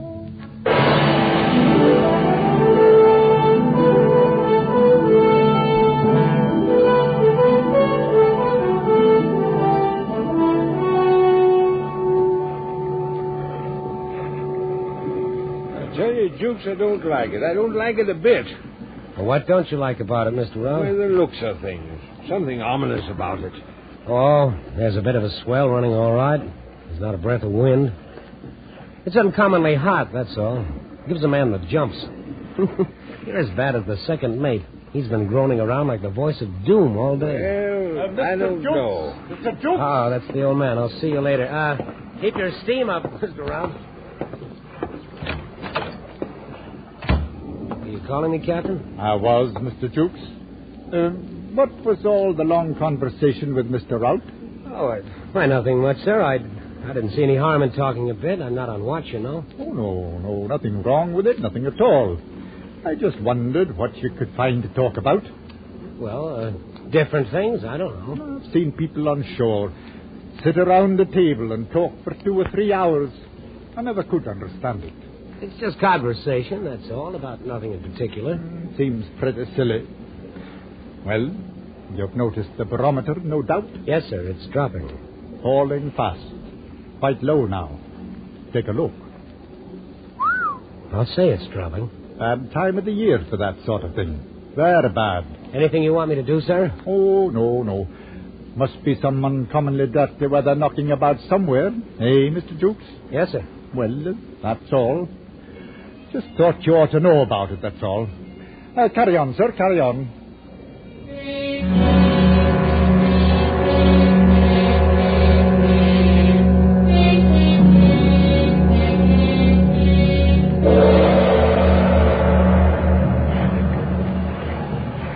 Oh, there's a heavy one, all right, mate. Them coolies must be having a time of it down below. Lucky for them, the old girl rolls easier than any ship I've ever seen. You just wait. Oh, you think we may be in for it, huh? Oh, no. I don't think anything. You're not going to make a fool out of me that way, Mr. Jukes. I didn't say a word. What's the matter with you, Second? Why shouldn't you say what you think if you're a mind to? Oh, no, you don't catch me. Whoa, there's another one. That's pretty rough. Now, whatever is about, we're steaming right into it. You just try telling the old man that. And why shouldn't I? Matter of fact, I think I'll ask him about this cross swell. It's getting worse all the time. I've known skippers to break some right good men for saying a whole lot less. Captain McWhirr. Yes, Mr. Jukes. What is it? The swell is getting a good deal worse, sir. Yes, I noticed that in here. Anything wrong? Well, I was thinking about the passengers. Huh? What passengers? Why, the coolies, sir. Then if you mean coolies, say coolies, Mr. Jukes. A man ought to say what he means. What about the coolies? She's rolling her decks full of water, sir. I thought you might want to put her head at the swell for a bit, until this goes down, of course. So that's it, eh? Put her head at the swell, 4 points off the coast. Well, it's just for a while, sir. A swell as high as this can't last long. That stands to reason. Mr. Jukes, take a look at the barometer. Good Lord. Yes, exactly. It's a dead calm outside, isn't it? There's not a breath of air stirring, sir. Only that cross swell. I've been reading in the book here about storms. Funny thing. If a man believed everything written down here, he'd spend half his life running to get behind the weather. If I was to go by what this fellow says, I'd alter my course and come booming into Foochow from the north. 4 days late, 300 extra miles in distance, and a pretty bill for coal on top of it. I tell you, Mr. Jukes, if I knew every word in here was gospel true, I couldn't bring myself to do that. No, sir, I guess not. And how's a man to know if the book is right? If you dodge around a spot of dirty weather, how do you ever find out it was there in the first place? Answer me that. No, Mr. Jukes, there's things that a man can't get from books. I've thought it all out this afternoon. We'll hold her steady as she goes. Whatever you say, sir. You're the captain. I guess I'd better write up the log. I'm going on watch. Good. I dare say we're heading into something a bit out of the ordinary. Call me at once if anything shows up in the night, Mr. Jukes. All right, sir. I'll see to it. And, Mr. Jukes. Yes, sir. If you're going into the chart room, please close that blinking door. I can't stand to hear a door banging. Yes, sir. 8 p.m. Swell increasing. Ship laboring heavily and taking water on all decks. Still a dead calm and very hot. Batten down the coolies for the night. The barometer is still falling. All appearances indicate an approaching typhoon.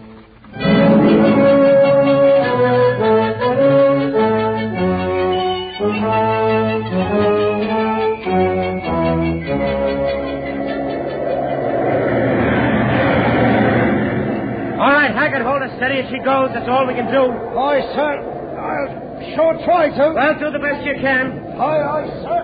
Mr. Jukes. Mr. Jukes. Aye, Captain, I'm coming. Stand by. Over here, Mr. Jukes. Starboard bridge rail. Right, sir. Coming over. Mr. Jukes, why didn't you call me? Oh, there was no warning, sir. It is all of a sudden about 5 minutes ago. Blasted right out of a dead calm. The book was right in some parts, anyhow. How's it go in the wheelhouse? Hackett is... Look out, sir. Hang on. What about Hackett? He's on the wheel. Second is putting up shutters. The window glass will go if she starts breaking any higher. Oh, she'll break higher, Mr. Jukes. What's higher? It's a happy thought. You haven't altered her course? No, sir. Heading straight at the wind. Good. Nothing else we can do, Mr. Jukes. Understand? Yes, sir. Some things a man can't find in books. Just keep her at it, that's all.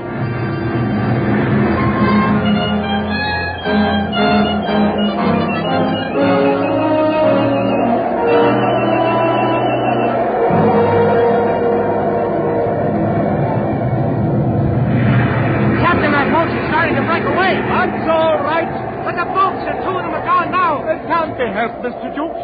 Hammering through a mess like this, you're bound to leave something behind. That's the reason. Hold hard.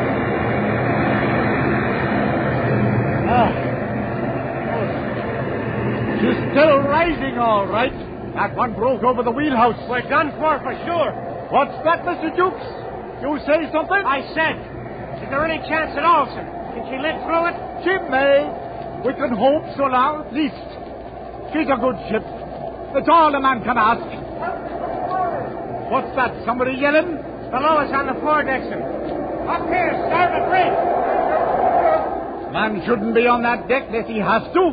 It's a bit dangerous. There, sir? Over here. What's the trouble, bosun? In Chinese, sir. Wait, hang on. The Chinese.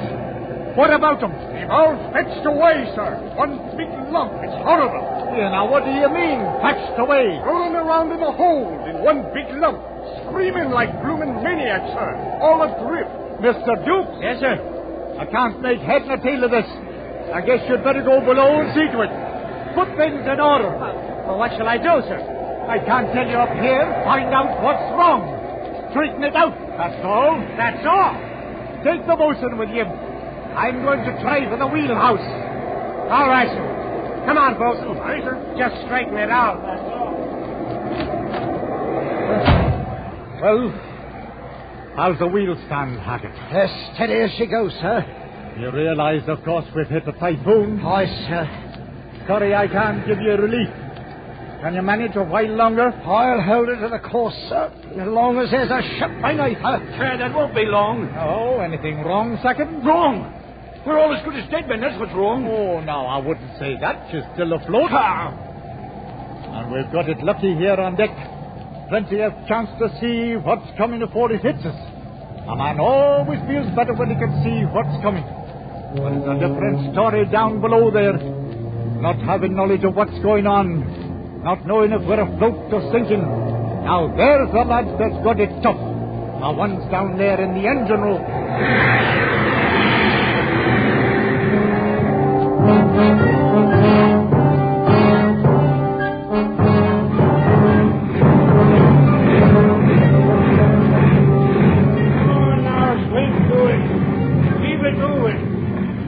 Now for the steam to drop.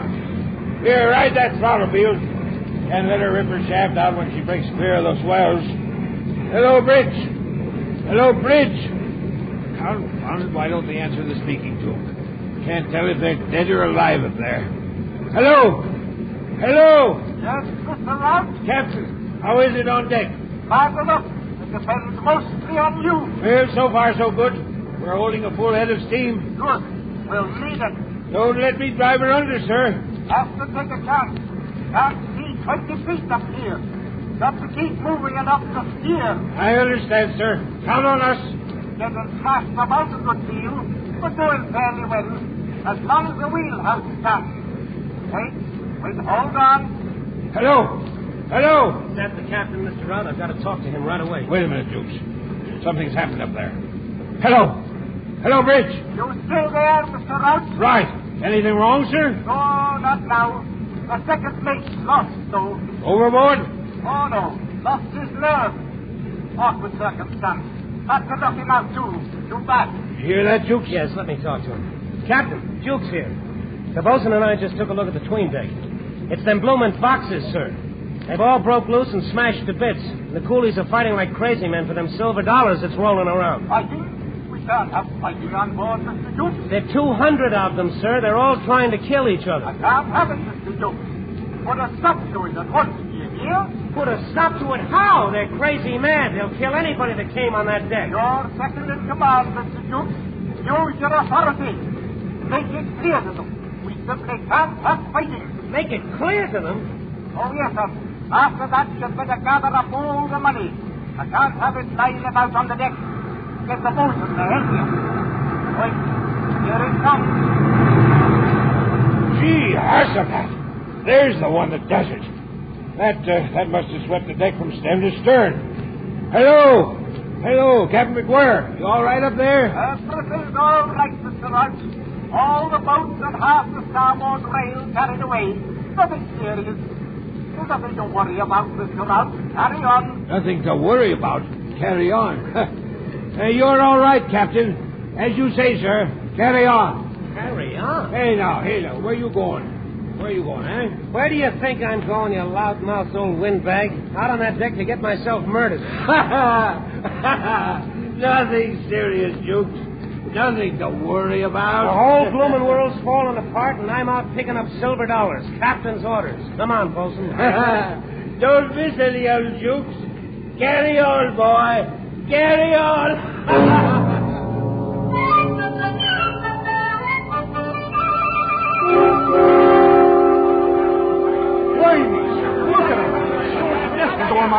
No help for it. Our gallant skipper says to stop the fighting. Use our authority. All right, then, quiet down. Come on, bosun. Aye, sir. Show it there, you fools. Cut it out now, do you hear me? Authority, huh? They're clean out of their heads.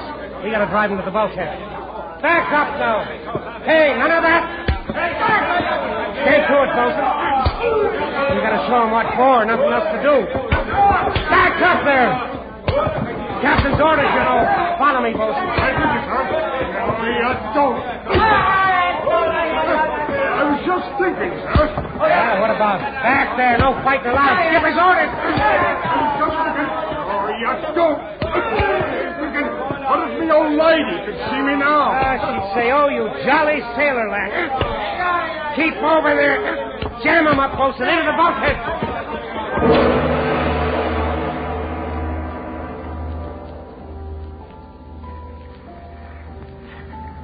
Captain.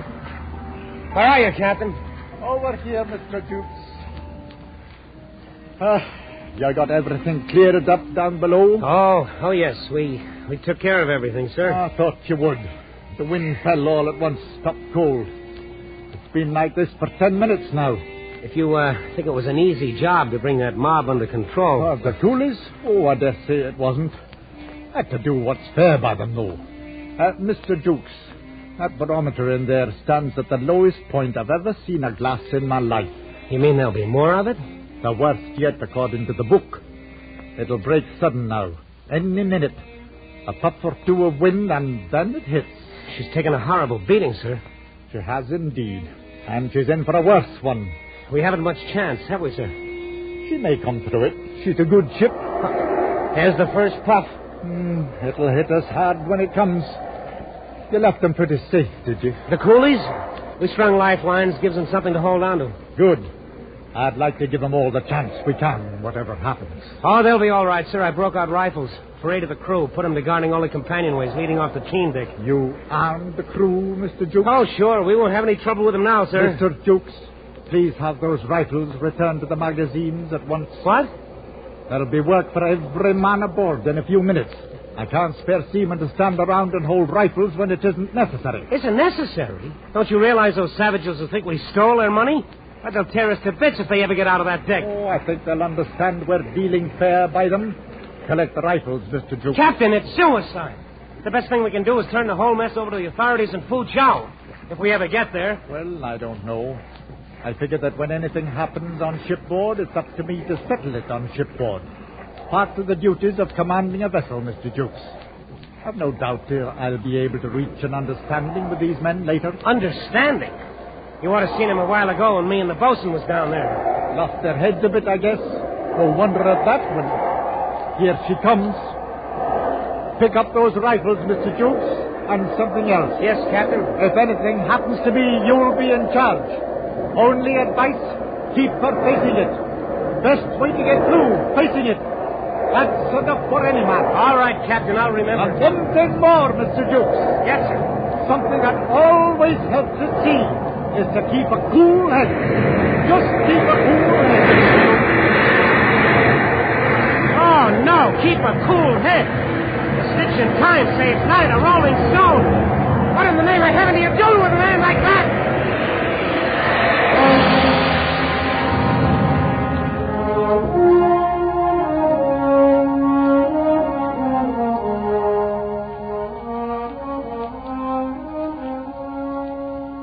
There was a clear blue sky and bright sunshine the morning we steamed into Fuzhou Harbor.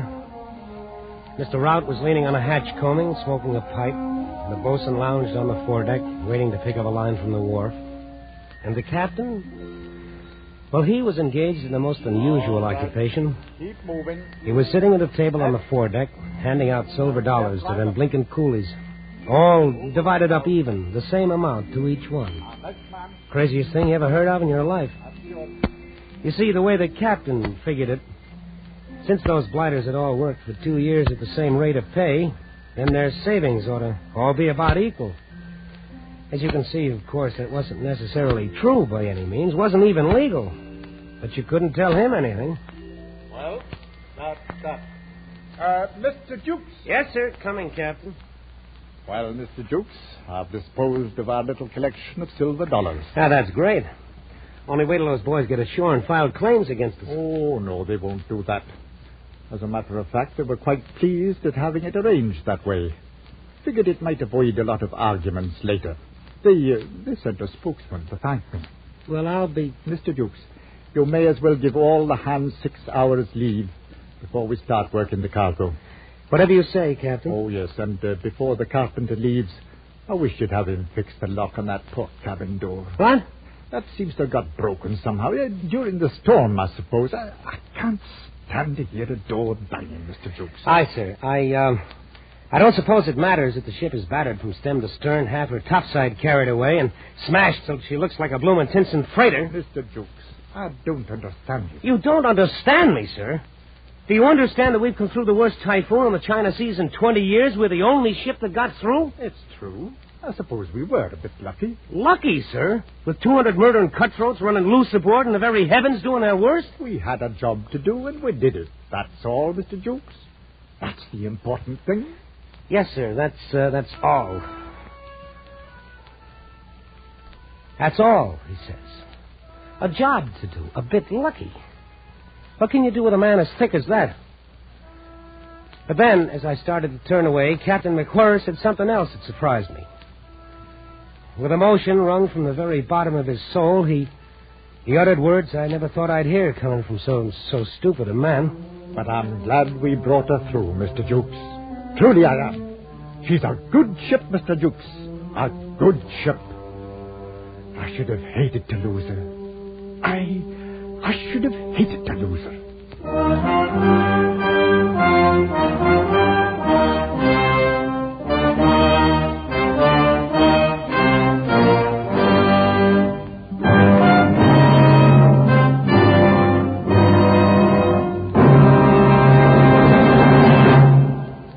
Typhoon by Joseph Conrad was adapted for radio by Les Crutchfield and produced and directed by William N. Robeson, with Frank Lovejoy as Jukes, Raymond Lawrence as Captain McWhirr, and Cy Kendall as Ralph the Engineer. The special musical score was conceived and conducted by Cy Fewer.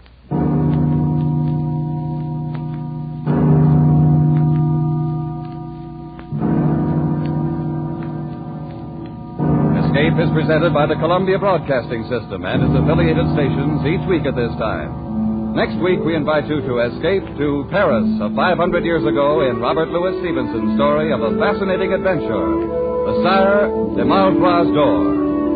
And so good night until next week at this time, when again it will be time to escape.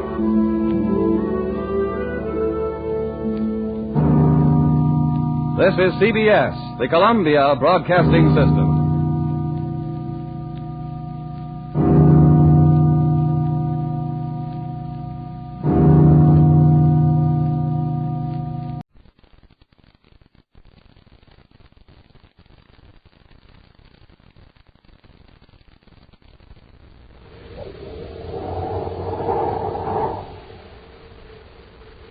Nestle's Eveready, the instant cocoa. Nestle's Quick for great chocolate milk.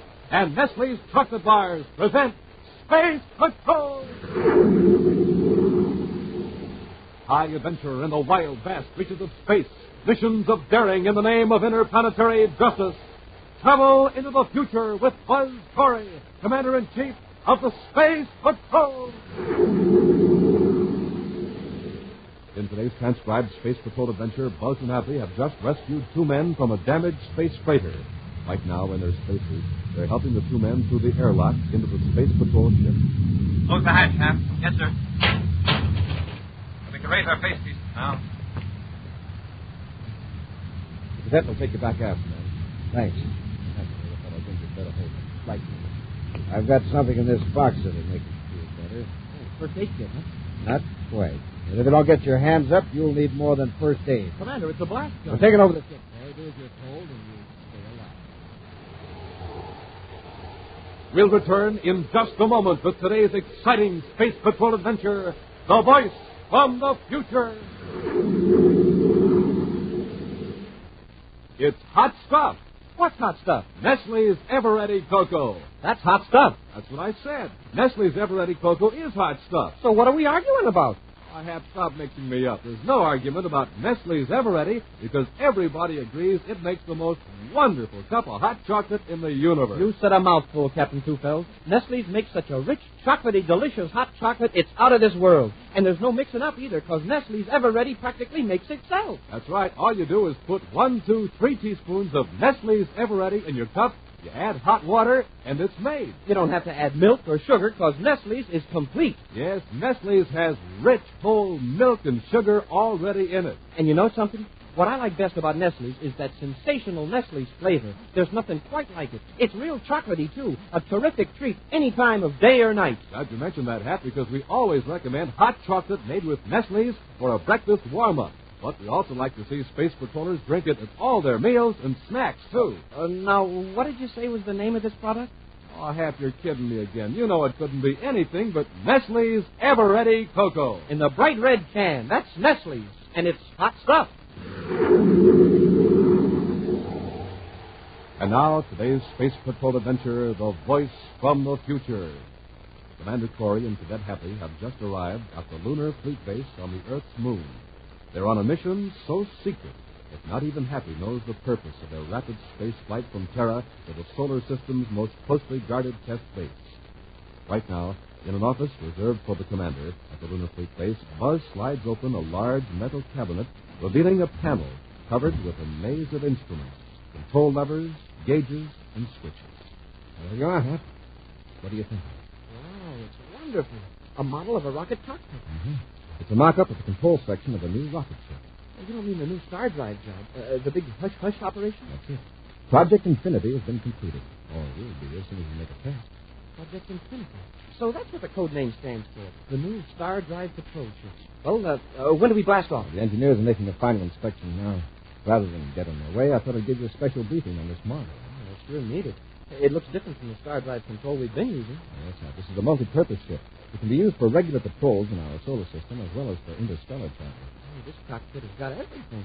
Viewscope, spaceophone, decoders, hyperspace computers. Yes, anti-gravity controls and ultra-sensitive radiation indicators. We're prepared for almost anything you'll encounter anywhere in space. I see. I just noticed there's atomic cannon controls.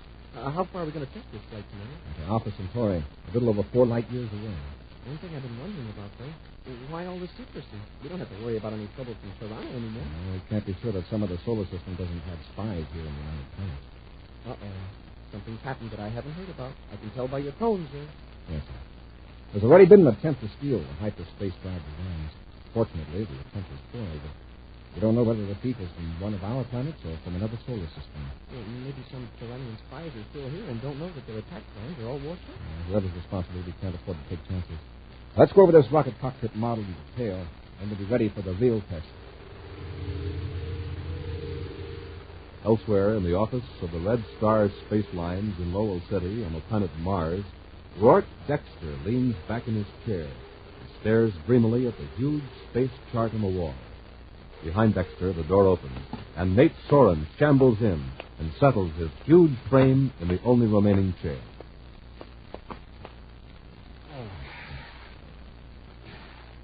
Something wrong, sir?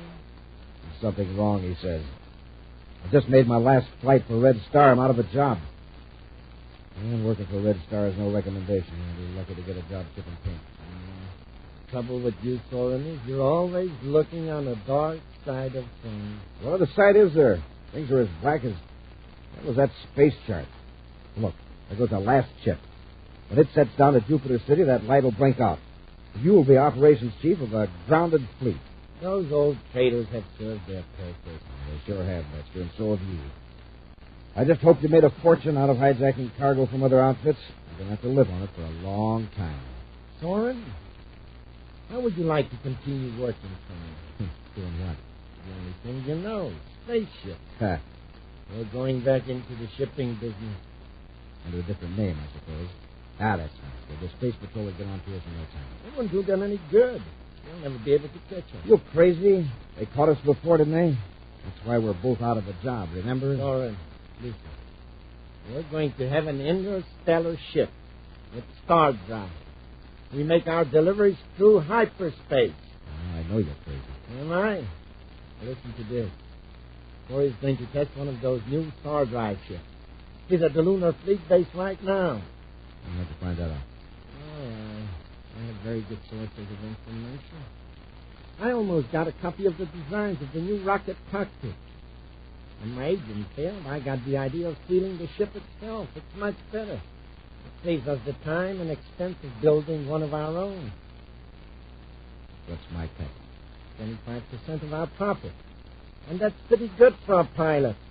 And you don't take the risk you did under the old setup. Well, all of a sudden, this is beginning to make sense. Of course. And as I say, there's no risk. Once you got into hyperspace, the Space Patrol can never trail you. The big question now is, how do we get that new ship away from the Space Patrol? I've got it all figured out. The test vector is supposed to be top secret. But I picked up a little information. Meantime, back at the Lunar Fleet Base, Buzz and Happy are in the rocket cockpit of a new star drive ship, all set to blast off. Corey aboard test ship SD-1 calling Luna Space Control. Space Control Luna here, Commander. Request space lock clearance for immediate blast-off. Space lock number 3, ready as ordered, sir. Space lock 3 confirmed. Corey out. Set magnetic compensator for space lock 3, huh? Yes, sir.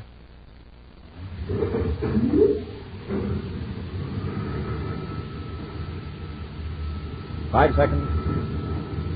3 seconds. Fire rocket.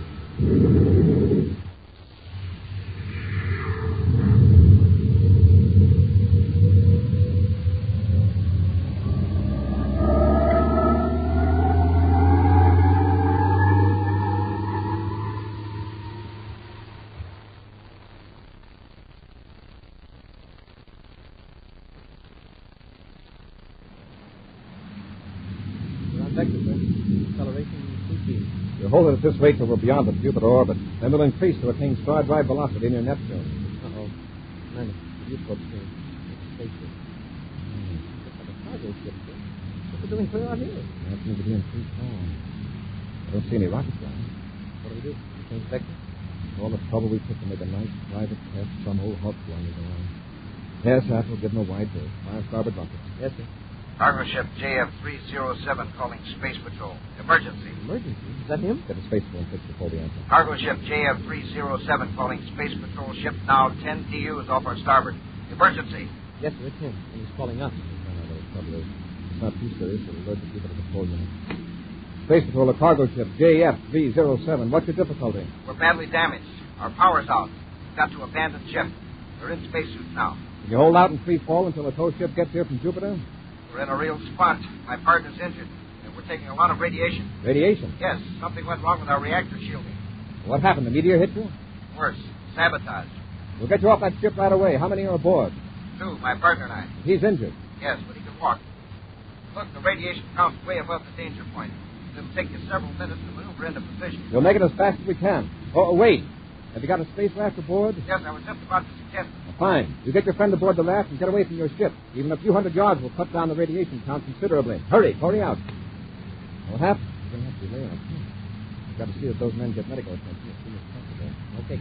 Bring out a couple of spacesuits, Pat. We'll have to help that injured man into the airlock. A few moments later, Buzz decelerates the spaceship as he sights the tiny space raft floating away from the damaged cargo ship under the propulsion of compressed air from the jetpack. With rockets cut off, Buzz and Happy stand in the airlock of their ship, looking through the open hatch as the raft maneuvers closer. Commander Corey to space raft. Can you read me? Yes, Commander. Accelerate with your forward jetpack. It'll save your pal a rough bump. Sure.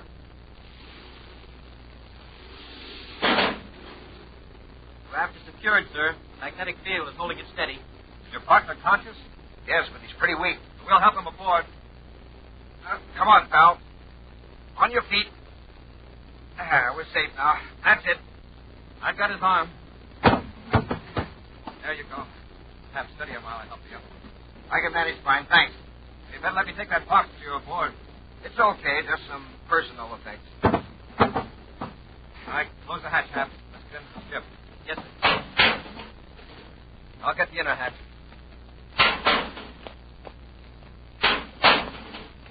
Okay, we can raise our face pieces now.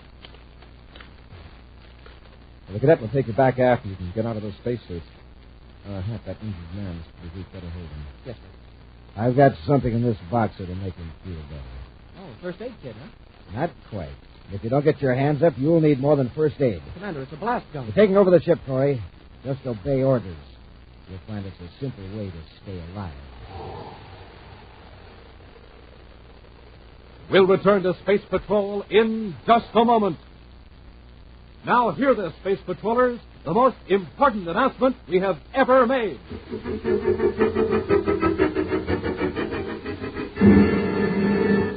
Right now, today, you can get a model of the rocket cockpit, a scientific, accurate scale model of the new Star Drive patrol ship called Project Infinity. It's the very one Commander Corey and Cadet Happy are testing in this exciting adventure. Gang, listen to this. Your model rocket cockpit has everything the real one has. A big moving viewscope that shows you all the major planets and tells you their names. You can send and decode secret messages with the master coders. They have a system that will be known only to space patrollers. and you'll get a big bang out of the sensational atomic cannons. They have real sighting mechanisms, and you can fire projectiles accurately from porter's starboard side. You'll control gravity with the thrust handles that govern special rocket mechanisms. And you'll be able to set the special time computers to star drive, the secret invention that takes you through time at heretofore unbelievable speeds. Yes, gang, your model rocket cockpit has all these moving parts and plenty of other dials, computers, and control devices. And it's so real-looking, you'll feel you're in your own ship, having all kinds of exciting adventures for yourself and your pals. Your rocket cockpit stands more than a foot high, almost 2 feet wide, and it has 9 moving controls. And there'll be lots more fun for you if you can follow along in your rocket cockpit and receive the secret messages the commander will be sending out from time to time. Now, I'm sure that every one of you listening today will want to send for your very own rocket cockpit. So here's what you do. Send your name and address and 25 cents in coin plus 2 wrappers from any size Nestle's chocolate bars to Nestle, Box 54, St. Louis, Missouri. Again, it's your name and address and 25 cents in coin plus wrappers from any 2 Nestle's chocolate bars to Nestle, Box 54, St. Louis, Missouri. And hurry, fellas and girls. Don't miss a minute of the fun of owning your very own rocket cockpit. And now, back to our Space Patrol adventure, The Voice from the Future. Buzz and Happy are making a test flight of a new Star Drive ship when they're hailed by a cargo ship claiming to have been sabotaged. Leaving the 2 occupants of the cargo vessel to be in danger of radiation from the damaged ship, Buzz orders them to launch a space raft and leave the wreck. The space patrollers pull the 2 men aboard their ship, whereupon one of the men suddenly produces a blast gun from a metal box he's carrying. As he orders Buzz and Happy to raise their hands, the other man, supposedly injured, briskly steps forward. Keep them covered, sir. What? Yes, Commander. By the way, I owe you something for putting the Red Star line out of operation. You did that yourself by your crooked method. I am back in business, Corey, as of this minute. Let's not stick around here too long, Dexter. We've got to make Corey get us away from here. We will need him to operate the regular rocket drive. Besides, there is probably a technical manual aboard if we get stuck. In fact, I think all you do to cut in the rockets is press this lever. You got it!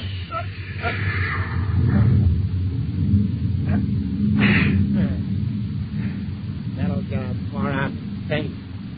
We'll look up Corey and the cadet and try to figure out that star drive. I'm warning you, Dexter. Don't play around with that hyperspace drive. It involves the kind of arithmetic where 2 and 2 don't always make 4. I can figure it out. And if I get stuck, I'll make you give us a hand. Yeah, you'd be surprised, Corey, what Dexter and I already know about the star drive. You'd be surprised at what you don't know about. Soren, march him back aft and lock him up. I'm going to get this ship into hyperspace before Corey's outfit starts searching for him. Locked in an aft compartment of the ship, Buzz and Happy are helpless as Dexter and Soren fumble with the star drive controls. You think we'll be able to work it, sir? We might hit on the right procedure just by chance. Maybe one of the other ships will come along looking for us when we don't report back. We're going to stop Dexter. They better do it before he stumbles onto the star drive. They've hit the combination. We're going into star drive. But we aren't up to peak rocket velocity. I'm blacking out. So am I.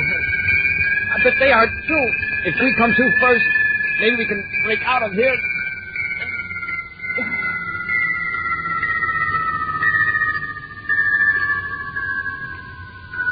Under the stress of the sudden transition from regular 3-dimensional space to hyperspace, Buzz and Happy lose consciousness. Then, as they lie on the deck of the compartment, they dimly become aware of the strange pulsations of a hyperspace drive. For what seems like hours, they're unable to move. Even their minds are sluggish, unable to concentrate. At last, Buzz struggles to his feet and tugs at Happy. Come on, Happy. Try to stop on. It's sort of strange. Like I'm half dreaming. We've got to find out what's going on up in the rocket cockpit.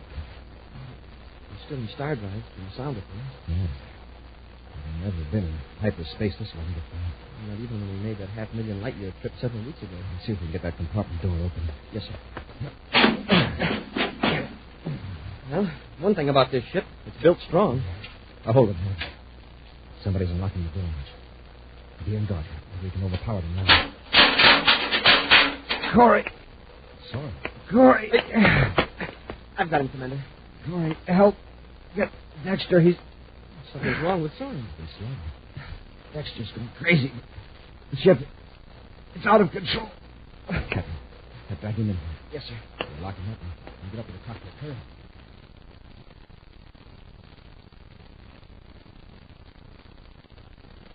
Dexter's just staring at the controls with his back to us. You still have that blaster. All right, Corey. Take it easy. I got you covered.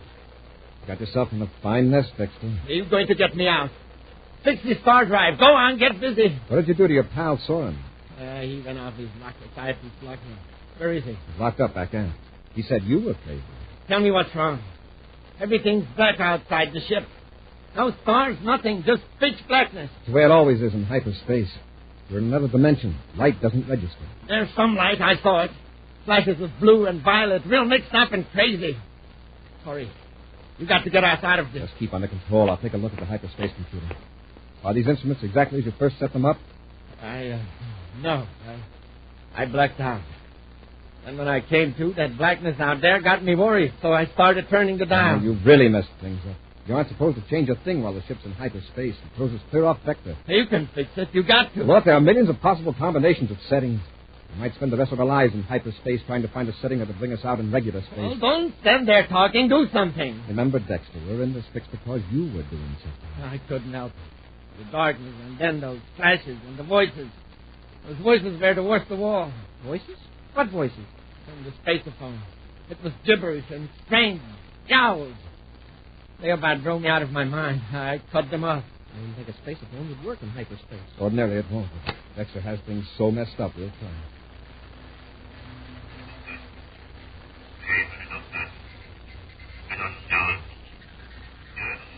Smoking rockets. Where did that come from? No way to tell. Evidently some spaceophone signals filter through in slits like those flashes of light. Yeah, but from where? That sound certainly wasn't from our solar system. Hap, I think we're on some sort of spiral in hyperspace. We're whirling round and round. Pull us out of it. There's no way to tell what direction to go, either in time or space. There's another signal, sir. Expect the agreement to have a beneficial effect on world commerce. Commander, it's English. New York City. 4 Australian swimming champions arrived here today and immediately plunged into the final phase of training for the Olympic Games. It's a newscast. Officials of the Olympic Committee are confident that world records will be broken this year in track and field events as well as in other sports. That's funny. There aren't One any Olympic prediction Games is this certain. year. More athletes will compete in the 1972 Olympic Games than in any similar event in history. You say 1972? That's what it sounded Aye. like, but I don't... I've just been handed a special bulletin. White Sands Proving Grounds, New Mexico. A 3-stage rocket carrying 2 men has landed on the moon. A radio report from across 238,000 miles of space states that both men are safe. There are no details at present. But, friends, there's no doubt about it. The era of space travel is definitely here. We'll keep you informed of further... Hey, is that guy nuts? Why is he so excited about a rocket reaching the moon? That's been going on for 1,000 years. Yes, he did say 1972. And it was in October 1972 that the first man-piloted rocket reached the moon. Sure, everybody knows that. What kind of a newscast was that? All ancient history. It's a wonder he didn't tell us about Columbus. Don't you realize what happened? We picked up a broadcast that left Earth over 1,000 years ago. What? It's our yardstick. Our measuring rod. Now you're sounding crazy. Let me adjust that time computer on the rocket cockpit. Now we know our approximate position in hyperspace. We're at the distance a radio signal would travel in. Let me see, from 1972 to now, it's 1,009 years. Corey, what are you going to do? We're going to reset our hyperspace vector. If we haven't completely gummed up the works, we'll emerge back in regular space a few light years from the solar system. Nothing's happening. It's not going to work. We'll be in this crazy mixed-up space the rest of our lives. You should kick, Dexter. You were mixed up in regular space. Commander, you've hit it. Right, Hap. Hold on, we're coming out of star drive.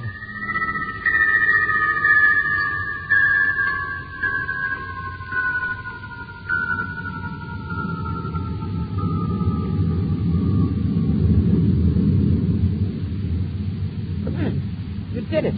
Look through the viewport. Stars, hundreds of them. We're back in regular space. Where are we? Are we near the solar system? Let's check. There's Orion, Hercules. And over there is Andromeda.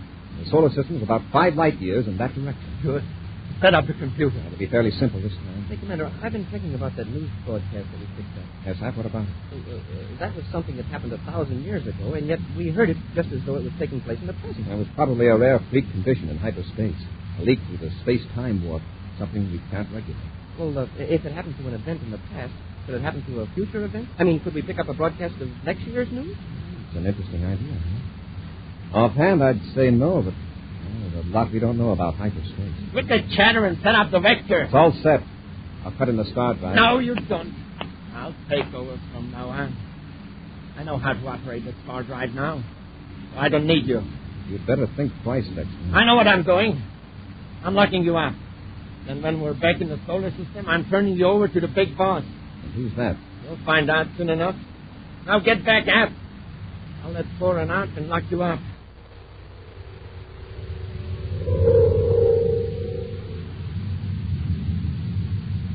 Are you sure you know how to work this star drive, Dexter? Yeah. I've been watching for you operate it. I almost had it right the first time. Sorry I lost my head a while ago. I thought we were finished. Forget it. From now on, we've got nothing to worry about. Well, here we go into the star drive.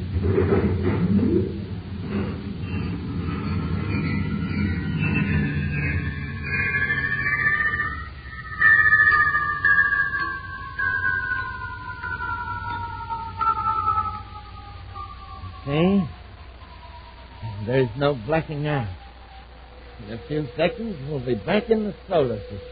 Say, you really have got it down. Official Space Patrol bulletin from Terra headquarters.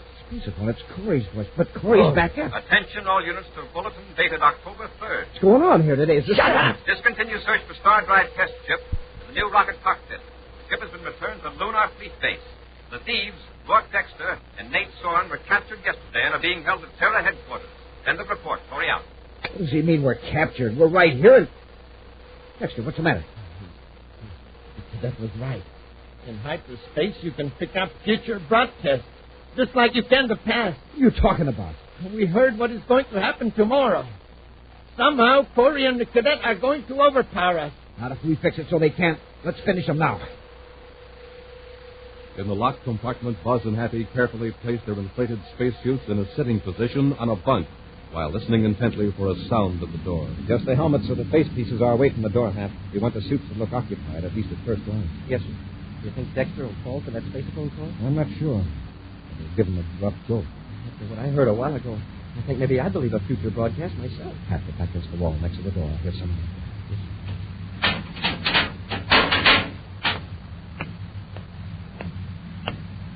There's the secret of your spacephone call from the future, Dexter. Yeah. They use their suit spacephone. Yeah. We'll just put an end to that. Get out of that bunk, Corey. You too, cadet. Yeah, your little practical joke is going to prove fatal. For you. Get Soren, Hap. I'll handle Dexter.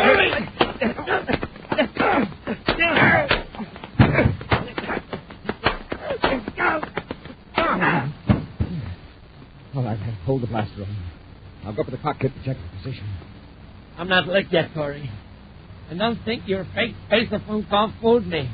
I knew all the time it wasn't the broadcast from the future. That was no fake, Dexter. Every word about your capture is true. That same bulletin will be spacephone tomorrow, won't it, sir? Yes, Hap. Here's the ironic part of it, Dexter. You made it come true by trying to make it false. An action preview of next week's exciting Space Patrol adventure in just a moment. Say, is it true that Space Patrollers can now get models of the new rocket cockpit? That's right, Hap. We're offering every Space Patroller a model of our new rocket cockpit for his very own. Smoking rockets, Commander. That's cosmic. A model of the rocket cockpit is so real, we use it as a trainer. And it has so many moving parts, so many terrific controls. It certainly is the most exciting offer we've ever made. Space Patrollers, your rocket cockpit is an exact model of the one on our brand new Star Drive ship. It has a big moving viewscope, special gravity controls, master coder and decoder, big, powerful atomic cannons that you can actually fire, and, of course, the special time drive computers that enable you to fly through time into hyperspace. Wait till you see it. It's more than a foot high and almost 2 feet wide. Boy, will you want to get one, and fast. Gang, here's how to get your rocket cockpit. Send your name and address and 25 cents in coin, plus the wrappers from any 2 Nestle's chocolate bars, to Nestle, Box 54, St. Louis, Missouri. That's Nestle, Box 54, St. Louis, Missouri. And now, a preview of next week's exciting Space Patrol adventure. Buzz and Happy are on Mars, searching for a special piece of electronics equipment from another solar system. A girl guides them to a room where two men are carrying a heavy instrument. Just what is that instrument, Kevin? I don't know. An acquaintance asked us to get it. Set it down, Gordon. Hey, look out for that chair. How clumsy of us. It smashed to bits. Well, maybe it can be fixed. Here, I'll help you pick up the pieces. Don't bother, could Get it! Hey! Get the girl, Gordon. I'll cover these two with a blast gun. Be sure to be with us next week for the thrilling story, Message to Arctona on Space Patrol. Space Patrol, created by Mike Moser, starring Ed Kemmer as Commander Clory and Lynn Osborne as Cadet Happy, was written by Lou Houston, produced and directed by Larry Robertson, executive producer Helen Moser. Other players were Norman Jolly, Ken Mayer, and Bela Kovac. Dick Tufeld speaking. Now, don't forget to tune in next Saturday and every Saturday for exciting action on Space Patrol. This week's Space Patrol was brought to you by Nestle's Eveready, the instant cocoa, Nestle's Quick for great chocolate milk, and Nestle's chocolate bars. This program is broadcast to our armed forces overseas through the worldwide facilities of the Armed Forces Radio Service. Space Patrol came to you transcribed from Hollywood. This is ABC Radio Network.